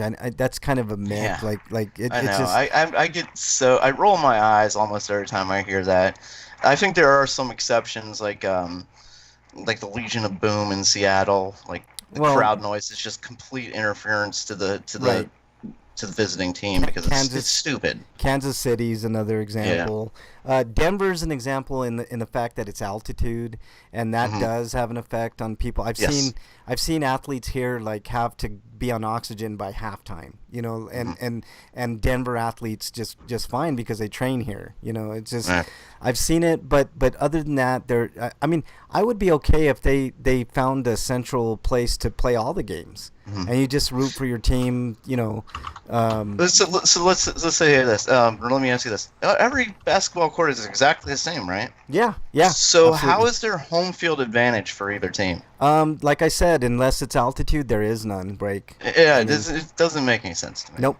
That's why they're playing all the basketball games in Orlando, Florida, like one specific place. And that's the way it should be. I think that you could control things a lot better that way. You know, and They're still doing something with the Western Southern and the other tennis open, another big tennis open. They're doing those all in New York too. Yeah, and I mean, I don't know if New York would be like the number one A1 place that I would put a. Well, an it's event. because that's where that one tournament, that big tournament, The US Open. The name of this. US Yes, Open. that one. Yeah, I understand that, but honestly, I mean, I know we're not going to always be in this coronavirus pattern, right? But I just honestly think that we got to relook at sports is the main thing. Break. What else you got, Break? My other thing goes to, we earlier this year the president was impeached. Yes. I'm sorry. Let me restate that. Donald Trump was impeached. He's not a president. He's a piece of right, shit. right. The House, and when the House impeached him, the Senate didn't really want to take up any more evidence and stuff like that. But the one guy who could have testified, Yep. refused. Yeah. Mr. John Bolton. Instead, he decided that he was going to write a book and make a profit. We're about a week and a half away from the release of that book, and it's already a #1 bestseller. Yeah. It's already #1. Like, people are, this is fucking ridiculous. He betrayed the country for money. He's a criminal. He's been a war criminal for a long time, Breakman, and he should be facing trial at The Hague. Is where John Bolton should be. He deserves to be in the dustbin of history. I can't stand John Bolton, and I don't understand why the media is treating him like so good right now. Like instead of asking follow-up questions about why he decided to hold back, they're treating him like he's a god right now, and it drives me fucking nuts. It doesn't matter if it's liberal or conservative media. Now he's the darling of the country, right? Mr. John Bolton, war criminal. The Trump people, like, they absolutely hate him. Like, he's the worst thing ever. Where, 2 years ago he was the greatest thing ever. Right. Freak 5 says his stinko was picking up dinner and a bunch of assholes without masks just standing around talking in the entrance. Yeah, I mean, you're gonna have to deal with that, Freak 5. I've seen it here. I've seen cops while this thing was going on without wearing masks. I'm like, what kind of I confronted a cop and I asked him, where's your mask? And he pointed to his hip. I think I made it my stinko a few weeks ago and was laughing about it. So if people like that aren't doing it, I mean, they're just a bunch of pieces of shit, man. Like, there's no question. But to your point, and can we add to that people who are wearing the masks wrong, or just like kind of having them on but not actually covering anything? If they cover their mouth, I'm okay with it, because breathing in through your nose and breathing out through your nose is not nearly as bad as talking. So at least if your mouth is covered, that's really, really good. No, cover your nose too. I agree, Breakman, but I'm saying at the very least, but I've seen people wear it around your chin. At the very least, yes. Wearing it around your chin is going to do nothing. Yes. So, whatever. Why do you even bring it with you if you're just going to do that? Right. And I've seen people, like in Costco, for instance, they've got the strict rule about you have to have a mask when you come in here. Yeah. Well, people are just taking them off in the stores now. Right, and it's ridiculous, and we're still... I mean, we're still right in the middle of this fucking pandemic with an uptick. Although I will say in Colorado, for some reason, Colorado is doing things right, and our curve is going way down. So it's because you have good leadership in Colorado. That's debatable. No, man. you don't. that's debatable, man. Like our governor. Our governor, and we've got Cory Gardner. I don't know if you heard of Cory Gardner, a senator from. No, I was just guessing. I really don't know what your leadership is like. there's just not a lot of great leadership here, man. That's true. Not in this country. Jared Polis, like he's the first openly gay governor of a state. He's not very good, to be honest with you. He's another one of those establishment Democrats that doesn't give a fuck about anything. But we got a guy like that in here.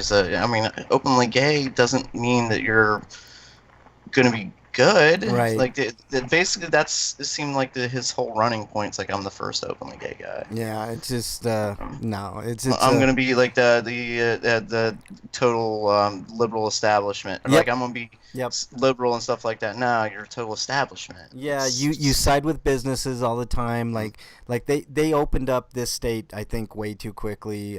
Luckily, we haven't seen. I do notice a lot of people wearing masks. There are those asshats that aren't wearing masks, but I think maybe it's just the people like doing the right thing here and staying home for the most part. But I understand people have to get back to work because the government decided not to give us any more than $1,200 for like 4 months worth of being indoors. But Jesus. you I mean, there's a point where people really do have to get back to work in order to survive and live in their apartments and mortgages and all that stuff. But anyways, we've got the whole jobs numbers, bragging about jobs and how the raise in the economy and everything else is actually just pissing me off so much. Well, they're we're touting, doing so fucking fantastic. You've brought back like 2.5 million people of the 25 million that lost their jobs. Yeah. We're not creating new jobs. and that number's going to go down once the numbers surge. I mean, they're going to have to close these places again, Breakman. I mean, there's just no question about it. Like, you start getting outbreaks of COVID and employers are going to shut down their businesses. I mean, they should have just shut down everything for like 4 or 5 months, gave us like what Canada is doing. Every citizen is getting $2,000 a month, until this thing is over. And that's just the way it is. They're investing in their people instead of like risking their people, and it's just the way that it is. But it's sad, but we've got to kind of move on. Anything else, Break? We in America, money over people. Yep. By the way, paper John, more important than people. I guess the moral of the story, Breakman, is John Bolton's a piece of shit. I think we Right, can agree with that. All right, Eric, you're up. Your Stinkos of the week. Okay, first of all, AMC and Regal don't care about the safety of others because they wanted to reopen their theaters. And they said that they weren't requiring their employees to wear the mask, and they were basically being laissez-faire about other people wearing masks. They can go fuck themselves. And while they did go back on that... Yeah, they totally walked it back. But their reasons for it was absolutely ridiculous. Yeah, the reason was that they didn't want to appear political. As if health safety was political. Nothing political about human safety. They're worthless. AMC and Regal are absolutely I'm worthless. never going to there again. Even that theater wasn't good to begin with. Yeah, but like I'm the never AMC going back around now. here hasn't been remodeled since like the 90s. Yeah, they're it's terrible. trash. Yeah, it is trash. Harkins is the only good one here, and if they don't require their employees to wear masks, I'm not going anywhere near it. I'm not going to do it. And I'm a big. I don't even moviegoer. want to go in theater anyways. I'm done with theaters. I'll probably get sick if I go in theater when they reopen. Yeah, There's would, movies that I want to see coming out, but I'm like, like when Freak talks about people not wearing masks in the entrance, like there are going to be people in that theater not wearing masks. Yeah. And Yep. how many theaters have you gone to where somebody coughs? Yep. Have you ever been to a movie theater where somebody doesn't cough? Yep. No, never. Not once. WB is stupid. They should just put Wonder Woman on a streaming service somewhere. Yeah, I agree. I wouldn't even fuck with the theaters anymore. Voodoo is doing this thing where like they have movies that are supposed to come out at the theaters now. They're not the greatest ones, but can you imagine how much money they would make if they just like released Wonder Woman like on an online service? Like they'd make a ton of money. Like they would. Yeah, and like I don't know, maybe they should do what 11 Arts tried to work out with a couple local theaters for like movies like the Wonderland. Like I paid $10 for a ticket. I supported a theater in Cincinnati because they're streaming. Well, I mean, I couldn't actually get the other theater to work, so I didn't end up paying. But I ended up watching it through some Cincinnati theater, and basically it's called a virtual screening. And you pay money to rent a movie for like 2 days. Yeah, I mean, there's and it was $10. Nothing wrong. Which is way more affordable than the $20 that they wanted for Scoob. Well, why can't more companies do like Disney Plus when that Onward movie was come out? They just they said, well, here it's on Disney Plus. Yeah, and I thought about Disney Also, Plus. Artemis Fowl is on there, which apparently isn't very good either. Looks like the worst. The previews make it look like the worst thing I've ever seen. And there's also that Harrison Ford and CG dog movie, which is Call really of the Wild. dumb. Call of the Wild. I heard mixed things about that, but Like, can you imagine if Disney Plus decided, you know what, we're just gonna release Black Widow on the streaming service? How much more streaming service people would they get if that happened?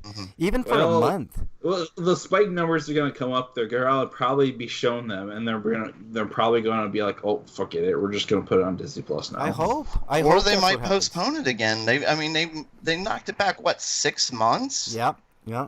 To November. 5-6 months? Like, it's absolutely ridiculous. Yeah. The movie's completely done.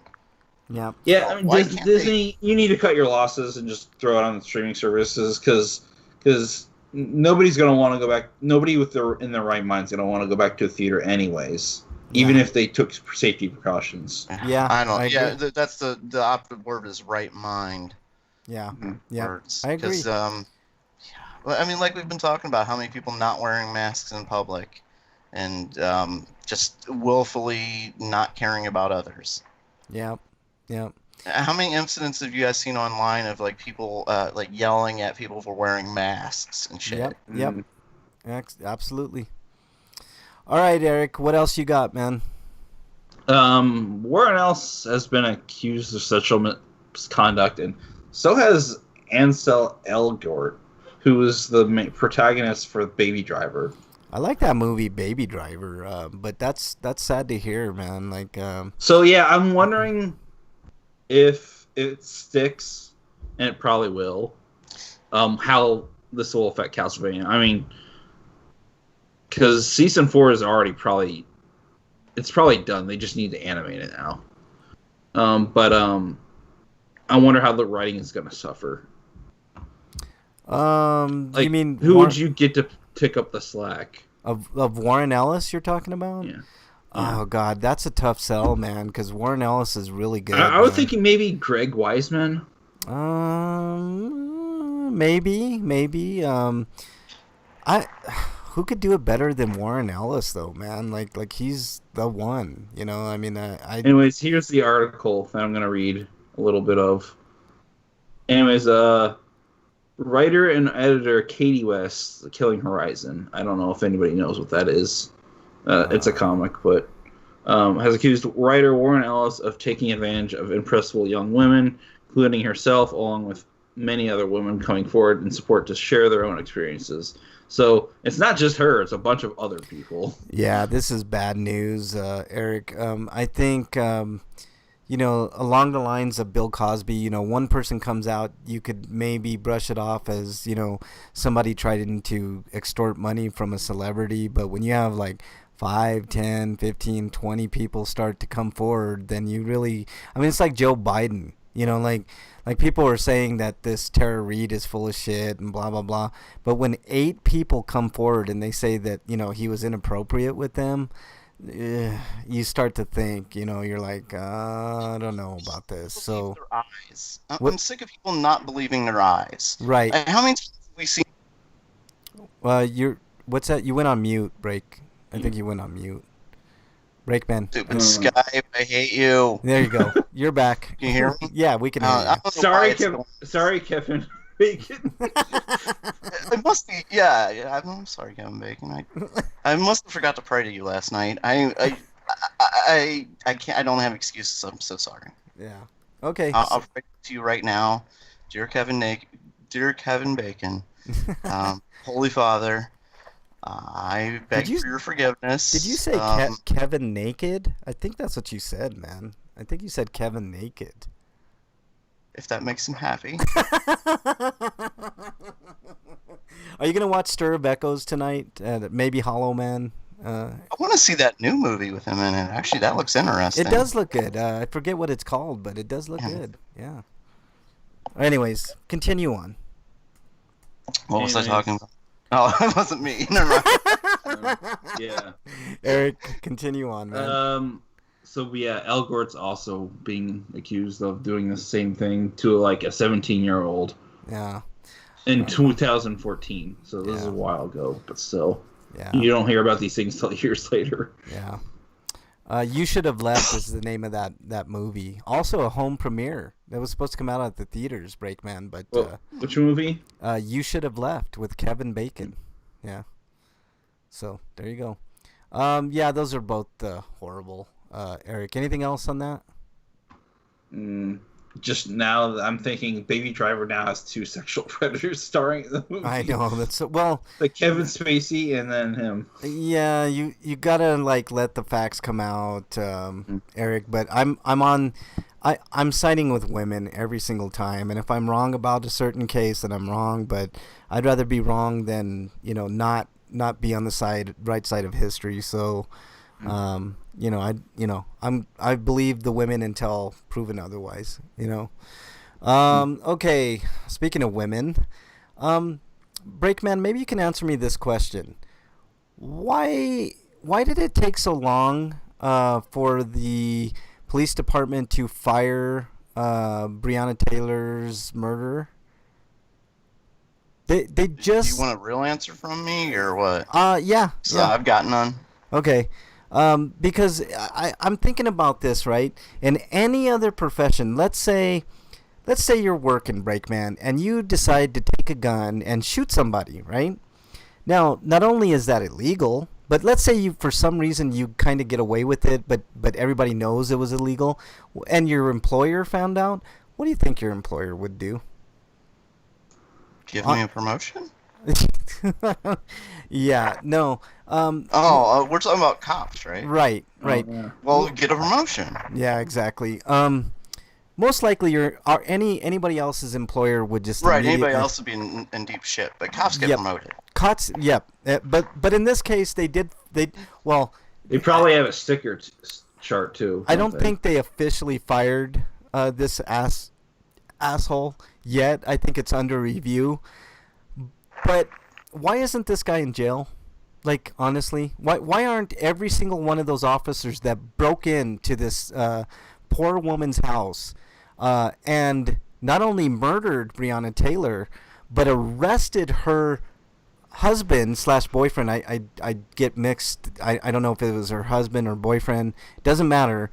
Arrest him for attempted murder on a cop after they broke in to their He was house. trying to defend himself and defend his girlfriend, but Yes. unfortunately they were outnumbered. Yep, and outgunned by far. Right. Why aren't every single one of those officers facing charges for false arrest, for terrorism, for murder, for a litany of charges that This is anybody one of these else? things where cops are completely above the law. When cops make mistakes, like there should be consequences. When they go to the wrong house and they broke into the wrong house. Yep. That's breaking and entering. Breaking and entering. Yep. Assault with a deadly weapon, murder. What else? You can add a litany of charges that anybody else on the no planet. warrant They should be either. charged all of them because they were in the absolute 100% wrong. Yep. They attacked innocent civilians. Yep. They all should be in jail right now with no bond because they are dangerous criminals. And terrorism charges. Can you imagine how terrified that couple was? I mean, Breonna Taylor didn't get a chance to really be terrorized, but what about her boyfriend? Yeah. What about the mental stress that they put him in, and they immediately jailed him? Why aren't these assholes in jail right now? Right now, And people wonder why people are black people and actually Everybody should be upset because cops are above the law in They so are. many instances that are just absolutely ridiculous. they need to get rid of qualified immunity. For instance, like there was a big lawsuit here, I think back in the 90s, where a cop was doing an emergency run. There was whatever was going on, and he hit a civilian who was walking across the street and murdered him. Mm-hmm. Exonerated. It wasn't, Yep. Here's another stinko that even though the cop didn't actually have his siren on at the time. Here's another. He was supposedly an emergency run, but he didn't put his emergency lights on or anything and killed somebody. Here's another stinko that I just thought of that is related. Okay, if you were tell me this, Breakman and Eric, if you guys were at your job and you guys all decided at the same, or half of you guys decided to just walk out of your job and strike for something, right? Let's say you didn't like the way the toilet paper looked when you walked in, and you guys just decided to, step out. Or let's say somebody got fired, right? And you guys were upset at that person getting fired, so half of you decide to walk out and strike because that person got fired. What do you think the employer would do to you guys? What do you think? What, you want a real answer? Yes, real answer. Real answer, we all get fired too. You guys would all get fired, right? They would have your pink slip ready for you when you decided to come back in the door, or they would just walk out, hand you your pink slip, and call it a day, right? Well, and lock the doors so you can't get back in. Right. Half of the Atlanta police force is planning on striking on July 4th. And you think anything's going to happen to them? You know what they did? They gave each and every one of those officers hazard pay, an extra $500 on their check, tax free, so that they for hazard pay for during the COVID virus thing and the protest. They gave them each So not only are they getting rewarded for that rhetoric, they're actually going to fucking strike. Half of them are going to strike on July 4th because of the Atlanta officer that got fired for Breonna Taylor's murder. And you know just what? like those Buffalo officers that decided they weren't going to do their special assignment anymore because two cops are going to be held accountable for assaulting an old man. Yeah, they should have all been fired on the spot. The union should have been all those guys walked by. Yep. Like it was nothing. As an old man is on the ground, bleeding out of his head. Yep, 75 years old, and you know what? Nobody. I mean, you don't hear anything about it now. No, actually, Trump brought it back up this morning. He said this guy's with Antifa again. Oh boy, or something to that effect. Jesus Christ! I mean, that's ridiculous. That guy had nothing to do with Antifa. If we're gonna make which now apparently being an anti-fascist is now considered you're being a terrorist if you're anti-fascist. That's fucking weird. But why aren't the KKK classified as a terrorist group? I mean, that's all they've done in their entire existence is terrify black men and women and brown men and women their entire existence. Why are they not? And anybody defends them. Yep. Why are they not considered a fucking terrorist organization? It makes me fucking sick. So yeah, those are my stinkos. I mean, very impassioned stinkos this week, you can tell. But I think we need to move on to... Dude, what does my tattoo say? Sweet! Sweet of the week! All right, your sweet of the week, Breakman. Yeah, well, I was going to say, you notice how I haven't really had any problems today? I noticed. Skype. Piece of shit. Of course you're going to give me problems. You notice how I was on time? Yeah. Even with a head injury? Yeah. Yeah, I forgot to mention that in my stinkos. So. But anyway, everything's been smooth except for Skype. And you know why that is? Why? Because, oh shit, shutting down. What? No, it's not because it's a new laptop. What? You got a new laptop break? Woohoo! Yes. Nice, Finally. man. Yes, I did notice that, and that's fucking awesome, dude. No more random sleeps or crashes or any of that bullshit. I'm done with it. I can't figure out what to do. I've tried everything. I've had dozens of people look at it, and nobody else can figure out what to do with it either. Have you tried just doing a fresh install on that computer? Yeah, oh yeah, I definitely tried all that stuff. You might have like an embedded virus or some bullshit, man. That's why I don't deal with and I know you guys give me shit for having a Mac, but like the virus thing is just almost non-existent with Macs, man. Like nobody wants to infect a Mac, right? Yeah, nobody. I mean, it just. I mean, I'm not saying they don't get viruses. I'm just saying it's like way less than. It's because they have a more closed system than anything else. Because Mac is just Mac, whereas PC is. Well, everything. I got an HP, for instance, and I replaced an Asus. Yep. No, that's so many different brands. It's like Android and iPhone. Basically, exact same thing. Yep. Well, that's awesome, Breakman. It's good to hear that you got a new laptop, man. And really, I mean, that's gonna nothing fancy, which I didn't need. I really don't play games on here or anything. I just really needed it for like podcasting and word processing, basically. Yeah, no, that's great, man. That's awesome. We're excited, man. That sounds really. I mean, your audio quality's been really good, and it's good, man. Glad to hear that. Skype fucking stop trying to ruin me? Ugh. I know, man. But hey, it's a big improvement. We'll take it, Breakman, for sure. All right, Eric, you're up. Your Sweeto of the week. First of all, I forgot to put this in last week, but I did mention it last week, but it was about Fire Emblem Three Houses. That's right. Oh well. But my Sweeto is SCOTUS has blocked Trump's attempt to strip away the LGBT protections from their employer, as well as other multitude of healthcare benefits they would have gotten. So I'm not going to credit them, though. I'm going to credit all the other people that put in the hard work to convince the SCOTUS to do that. Because SCOTUS will never do anything out of the kindness of their heart. They'll do it to just not appear as the bad guy by denying. Right. What was surprising is that Gorsuch was the one that wrote the opinion on that, and that really fucking irked Trump because Gorsuch was his Supreme Court judge. So I thought that was ironic, man. That's pretty fun.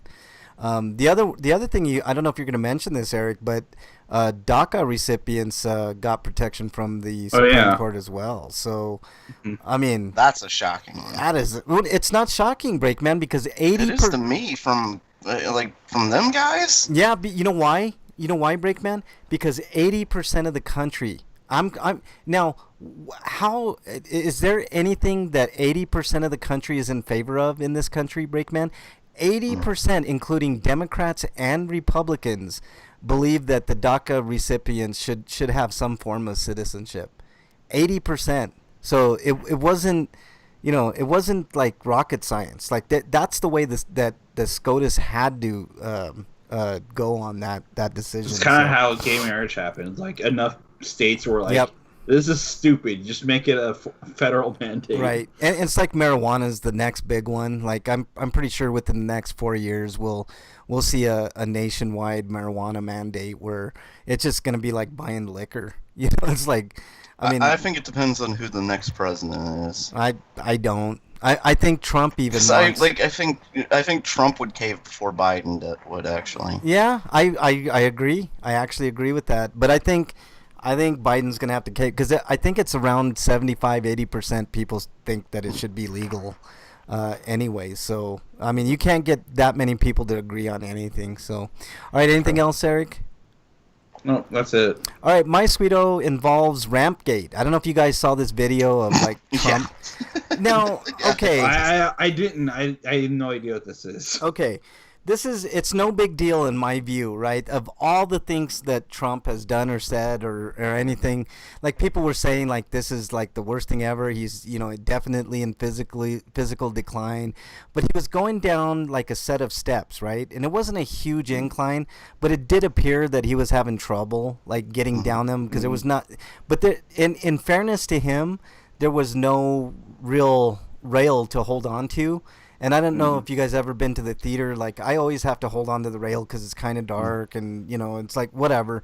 But I thought it just looked funny. It was just a funny visual. I don't think there was anything cognitively wrong with Trump or anything like that. I just think I was surprised he wasn't trying to hold the general's hand, though. Yeah.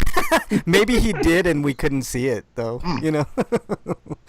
I just thought it was funny. I thought it was a Sweeto just for the visual of it, just for the visual. But anyway. See, I would think there was nothing wrong except for the fact that he went on a Twitter rampage when people said there might be something wrong about it. Yeah, but which makes me think that there's probably something wrong. I don't think there's any. I think it's just his ego, Breakman. Like That's he can't like not retort when he hears something. You know what I mean? Like he's just not that type of person. Like if you were to like have like a town hall with him or something and said, you should really stop wearing that orange fake bronze shit that you put on your face, like he would be offended and call the guy fat or some stupid shit, right? Like he is perpetually 8.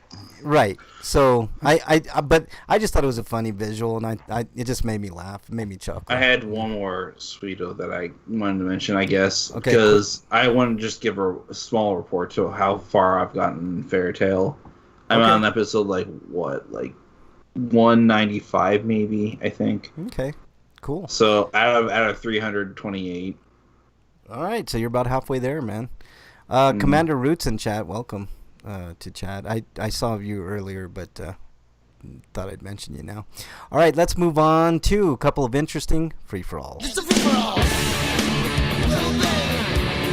Yeah, it's a free-for-all! Wow!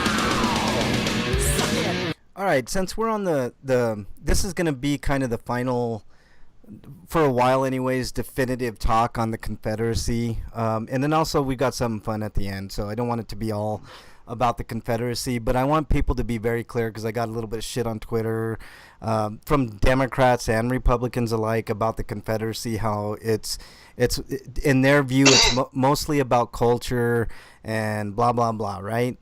Well, let me dispel all the myths right now, right?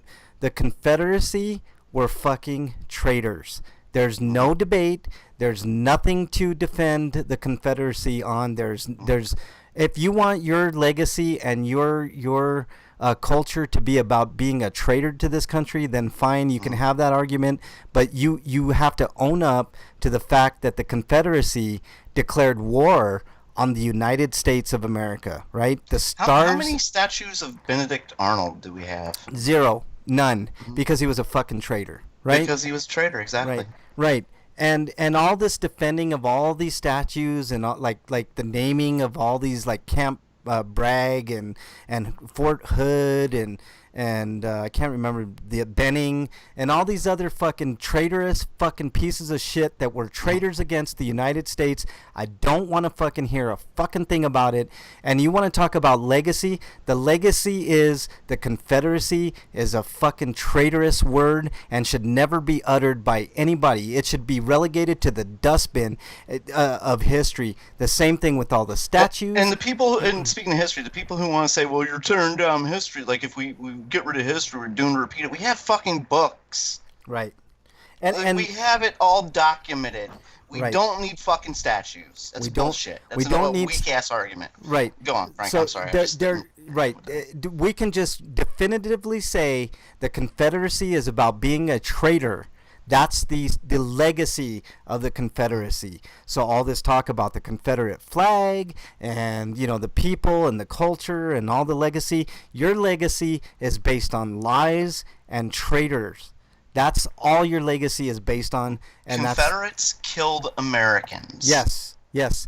Any other they killed us. Yes. Absolutely. They are traitors to this country, and anybody propping up that flag is also a traitor to the country. So that's just the definitive word. And a real quick aside, the flags, any flag that is not represented like the American flag with the red, white, and blue and all the stars is going against flag code and should immediately have to take that flag down. And I'm talking specifically about the flag that police officers wear on their persons with the thin blue line and the desecration of the flag. So if you ever see an officer with that, you might tell them to take that flag, that traitorous flag, off of their uniform, because the United States is not about the thin blue line. The United States is about the United States. Nothing more. That's it. And they are 100% against our American flag when you put up a fake flag on your person. All right? So if we're going to talk about flags, we need to be fair and go all the way around. Now, you can have pride in other countries' flags if you want, as long as you're not prominently displaying or prominently changing our flag. Have fun with it. But when you change our flag to display all black or a thin blue line, alter it in any way, you're not American. You are against flag code, and you should immediately be ashamed of yourself. So if you're a cop listening, listen up, take that flag, that traitorous flag, off of your chest and throw it in the dustbin along with all the Confederate flags. So there you go. Can I say the worst thing I have seen are people who put Trump's image on the flag. Oh God, man. Yeah. I just wanna I wanna cry. Yeah. It's the worst kind of desecration. Like he's, when in the history books he's gonna be called a traitor. Yeah, I agree, and I I happen to think that he's gonna be in jail later on in life if he doesn't die first. I hope so. I hope so too. I actually want him to, like, if the military is still an American military and not a Trump military, I want them to take him out kicking and screaming, and I want to see that on our TV screen if he loses this election. I highly doubt he's going to lose because Biden is super weak. But if he does happen to lose, I want to see him brought out in handcuffs. That's what I want to see. That would be great. Peaceful transfer of power is what the United States is supposed to be about. But anyways. And if the election's close, if it's not like a landslide in Biden's favor, he's going to refuse to leave that office until until it's actually definitively proven that he didn't win. Well, you know? I want him to be brought out in handcuffs is what I want. Yeah. That's what I want. Like, he should have already been brought out in handcuffs. Right. Okay, let's talk about something fun now. Okay, this is something that might surprise you, Breakman. I actually think Microsoft has a chance to win the next-gen console wars. I think they're both going to be okay. I think Sony's going to be okay. I think Microsoft's going to be okay. I think Nintendo's always okay. So Nintendo's not really competing with either of them. No, but you have to include them in the conversation, Eric. So for the sake of argument, Microsoft really doesn't want to compete either. Like, they want to work with it because they realize working with Nintendo has been monetarily beneficial to them. Right. I mean, how big would it? It's really Sony just being standoffish. Yeah, which is fine. I mean, they're their own company. And they can do that, but I'm just saying that's what it is. So I'm thinking that Microsoft has a legit shot at being the winner of next gen, right? Now, this gen, there's no question that Sony kicked everybody's ass, man. Like, there's just no comparison, money-wise, game-wise. Like, it's not even close. Like, I know Microsoft has some first-party stuff. I think if Nintendo didn't have that huge shortage of Switches with this pandemic, they might have taken it, but their own loss. They fucked themselves bad. Well, not only that, I think Sony just would have whipped their ass. Well, but the Switch was like the number one thing in demand. During the pandemic. No, I understand. They really blew it. Yeah. Nintendo. So here's my whole point. Next gen, there's two things, right, that might set Microsoft way ahead of Sony, right? And right now, the big buzz is Sony, right? And I'm excited for the console.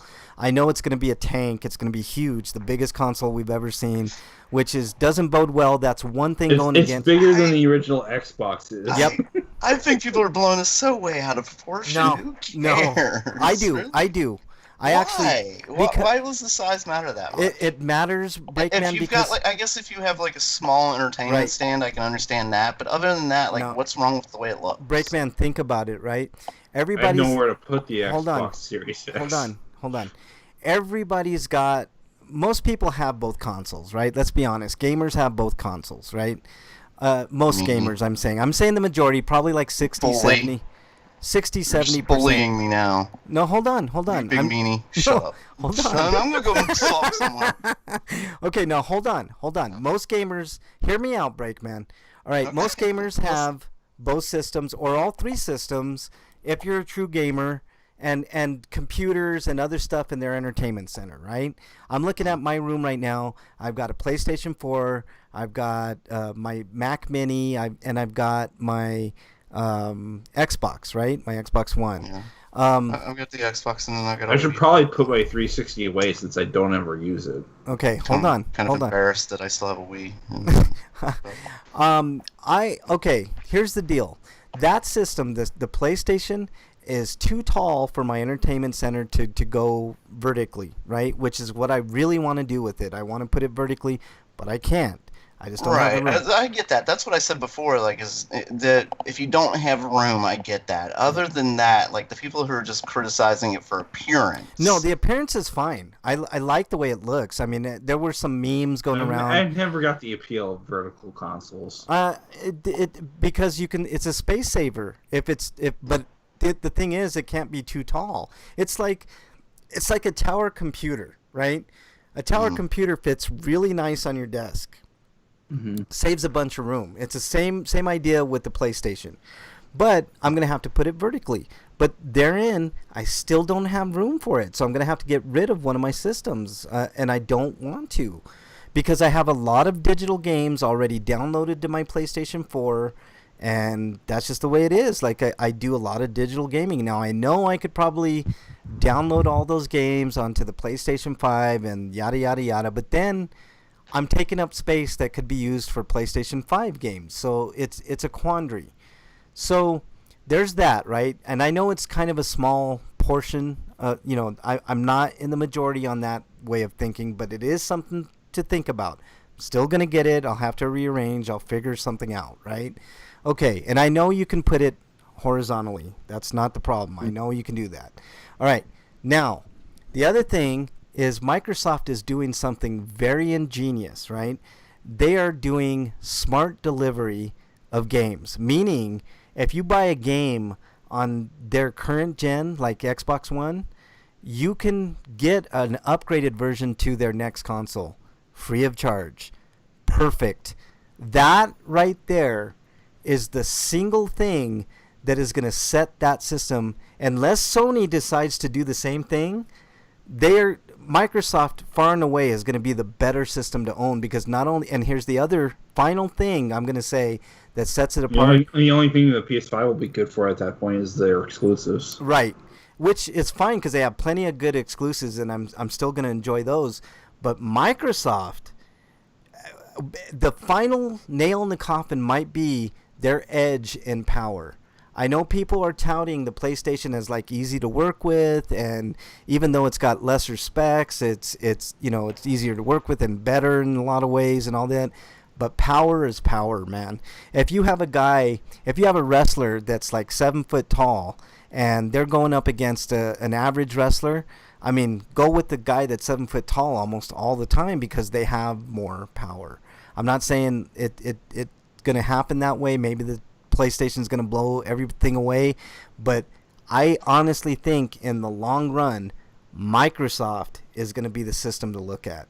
So I'm wondering what you guys think about what I just said. Start with you, Break. Yeah, I'll probably buy all my multi-platform stuff on that. Yeah. What do you think, Break? I'm thinking about 7 foot wrestlers right now. Like, some fucking badasses, man, like Kevin Nash and Paul White and Andre the Giant. Yeah. Going old school, man. It's fucking badass. Yeah. What were we talking about? Barbarian. Remember Barbarian? No, not really. You don't remember Anybody the know Barbarian? where I can get an Xbox One controller for cheap? A good one. It doesn't have to be official. It just needs to be a good one. Go to eBay, dude. eBay has some good ones. Well, you got to be careful if you get it. Make sure it's like wireless, because the wire one, you can get good wire ones for cheap. Yeah, the wired ones for sure. They don't like mentioning that it's wired, so. Because I'm gonna need a new Xbox One controller for my PC. I'm probably just gonna sell the Xbox One. Yeah. Well, I was gonna say if you're gonna sell it, never mind. I was gonna say, well, if you're not using it, just use that controller. But never mind. I mean, I could put it away and just use a controller, but yeah, I got too many games downloaded on my systems to like willy-nilly give them up. You know, and the other problem. I mean, it's like all you have to do is recover your account and re-download them. Yeah, but that's the thing, man. I only got like a terabyte of data to download per month, so I'd have to download a game here and there. Yeah, just download a game when you're ready to play it. That's all. Yeah, I guess I could do that, but it's a pain in the ass. That sucks that you're limited like that. Because with the Xbox and the plan that I have, I just download and erase willy-nilly because I don't worry about that. No fucking data caps. Yeah, well, I got an extra. Sucks, man. I got extra hard drives. Wait, did Comcast go back on the data cap thing? After this month they will. So after June they're gonna put their data cap back in place. But if there were no data caps, then shit, it'd be gravy. You know, it'd be on like Donkey Kong. It'd be on like Donkey Kong. By the way, Billy Mitchell's records are back intact, which is weird. I don't understand. Yeah, I mean, he shouldn't get those records back. I mean, I might understand it if there was a new record based on him not cheating, but no. I don't really care anymore. Like, the whole thing's nonsense with me. The whole back and forth. Like, he cheated, no he didn't. He cheated, no he didn't. Like, whatever. Fucking, who cares? He clearly cheated, man. I mean, he clearly cheated. I mean, it's been proven beyond a shadow of a doubt. The guy's a cheater. I mean, you cut out for a moment. Oh, he's a good He's a good Donkey Kong player, but he got lazy and cheated. But he's not the best. He's just not. Yeah, he's sort of like Lance Armstrong to me, you know. Like Lance Armstrong whooped my ass on a bike, you know. Yeah. No. But against like a superstar, you know, right? He cheated. He's probably not that good compared to like people who are on that level. Yep, I totally agree, man. Totally agree. It's like a football player using PEDs or a baseball player, like Sosa and McGuire, or as that one politician called him, Souser. You remember that break? Sammy Souser. It was Sammy Souser. Ted Kennedy. He introduced Mike McGuire and Sammy Souser. Sammy Souser. Remember when who was that pulled that crap on Sammy Sosa? Because Sosa said, you know, I'll take a PDE test anytime, anywhere, and then he went on some show and the guy pulled it on him. He stormed out. Yeah. Let me see if I can find that clip before we go. What was it? Mike McGuire. He called him Mike McGuire and Sammy Souser. He was plastered. It was Ted Kennedy. Oh, yeah. Let's see if I can. Makes sense. Let's see if I can find it. Yeah, he was totally fucking plastered. And he was like, and please welcome Mike McGuire and Sammy Souser. Let's see if I can find it. Kennedy, here we go. Trump, Bush, those are names that should never be in politics ever again. You want to hear this? Only 25 seconds long. You might get a kick out of it, Break, man. Here's Ted Kennedy introducing Mike McGuire and Sammy Souser. It is a special pleasure for me to introduce our two home-run kings for working families in America, Mike McGuire and Sammy Souser of the White House. It's a pleasure to introduce them. First of all, our friend Al Gore. Let's give him applause and welcome. Oh my God! Did he say of the White House? Yeah, of the White House. They both play for the White House team. Dude, if you saw the video of him saying that break, man, he was totally sloshed, man. He was just completely out. It was funny as fuck. But Sammy Souser and Mike McGuire. And for those who don't know baseball, it's Mark McGuire and Sammy Sosa. He kind of reminded me of the mayor for Springfield from Simpsons. Yeah, that's a good comparison. All right, let's do our plugs, guys. Let's get out of here. Let's start with you, Break. You just what the fuck?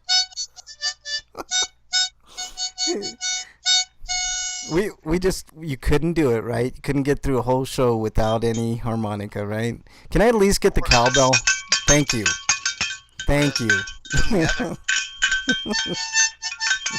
Oh my God, this is awful. This show's off of the rails, man. You're done.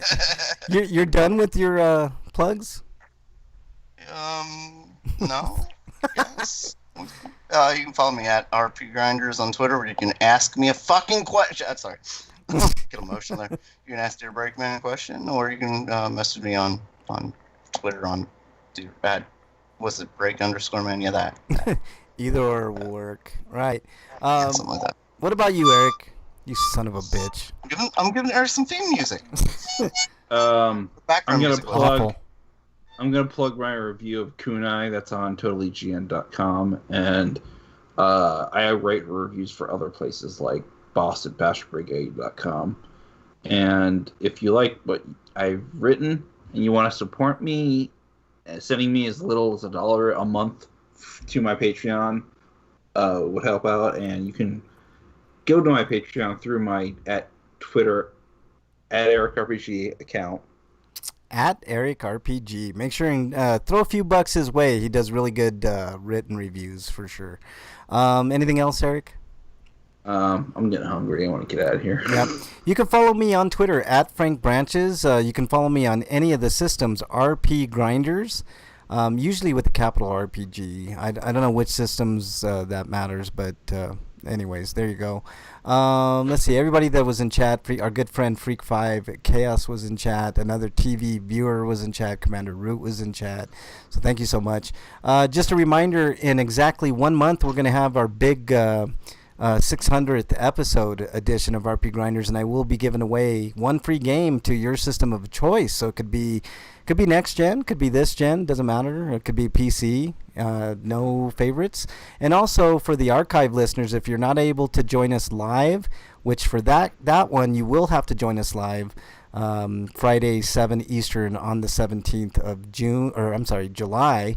But if you don't happen to make it, don't feel too bad. I'll be giving a lesser prize, probably a gift certificate or something. But I also will ask a question, and the first person to tweet out at RP Grinders with the answer will get said prize. It's going to be a gift certificate. I don't know quite how big yet, but it'll be lesser than a video game for sure. But at least you'll be able to pick up some. So brush up on your horror trivia, because I got 2 horror questions that I'm gonna ask that day. So let's see. Oh, thanks to all the archive listeners for listening. Really appreciate you, especially all you guys on Twitch. Twitch has been huge for us. Like, you realize, guys, we have like 90,000 views on Twitch, which is absolutely amazing. Like, it blows YouTube out of the water. So thank you guys so much. Really appreciate it. Cool. Oh, and Freak5 says, don't forget Sunday's Father's Day. So all you fathers out there, happy Father's Day in advance. So there you go. Happy Father's Day, Freak. All right. You guys have anything else? Nothing? Nothing? Zero? Zilch? If you have a good father, make sure you give them a good Father's Day. Yeah, there you go. Okay, and that's about it. Stay safe out there. We want to see you back here next week. Till then, we're out. Later, everybody. Eric asked about Mom and Dad Save the World. Like, I liked it back in the 90s. It's a cheesy-ass movie, but you can't watch it now because it's starring Jeffrey Jones. Which one? Which? What? But I didn't want you to stop the music. Oh, okay. Stop the music any damn time I want. Yeah, if you don't know Jeffrey Jones, he's a mid-child molester, so yeah. See how it was a fun movie, though. It was cheesy as fuck, and John Lovitz was the villain, and Wallace Shawn was in it. I mean, you never see Wallace Shawn anywhere. You see how I can stop the music any damn time I want?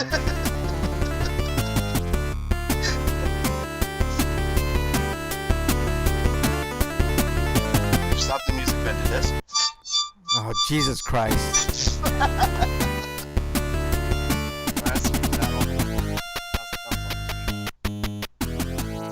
Worst ending to the show ever.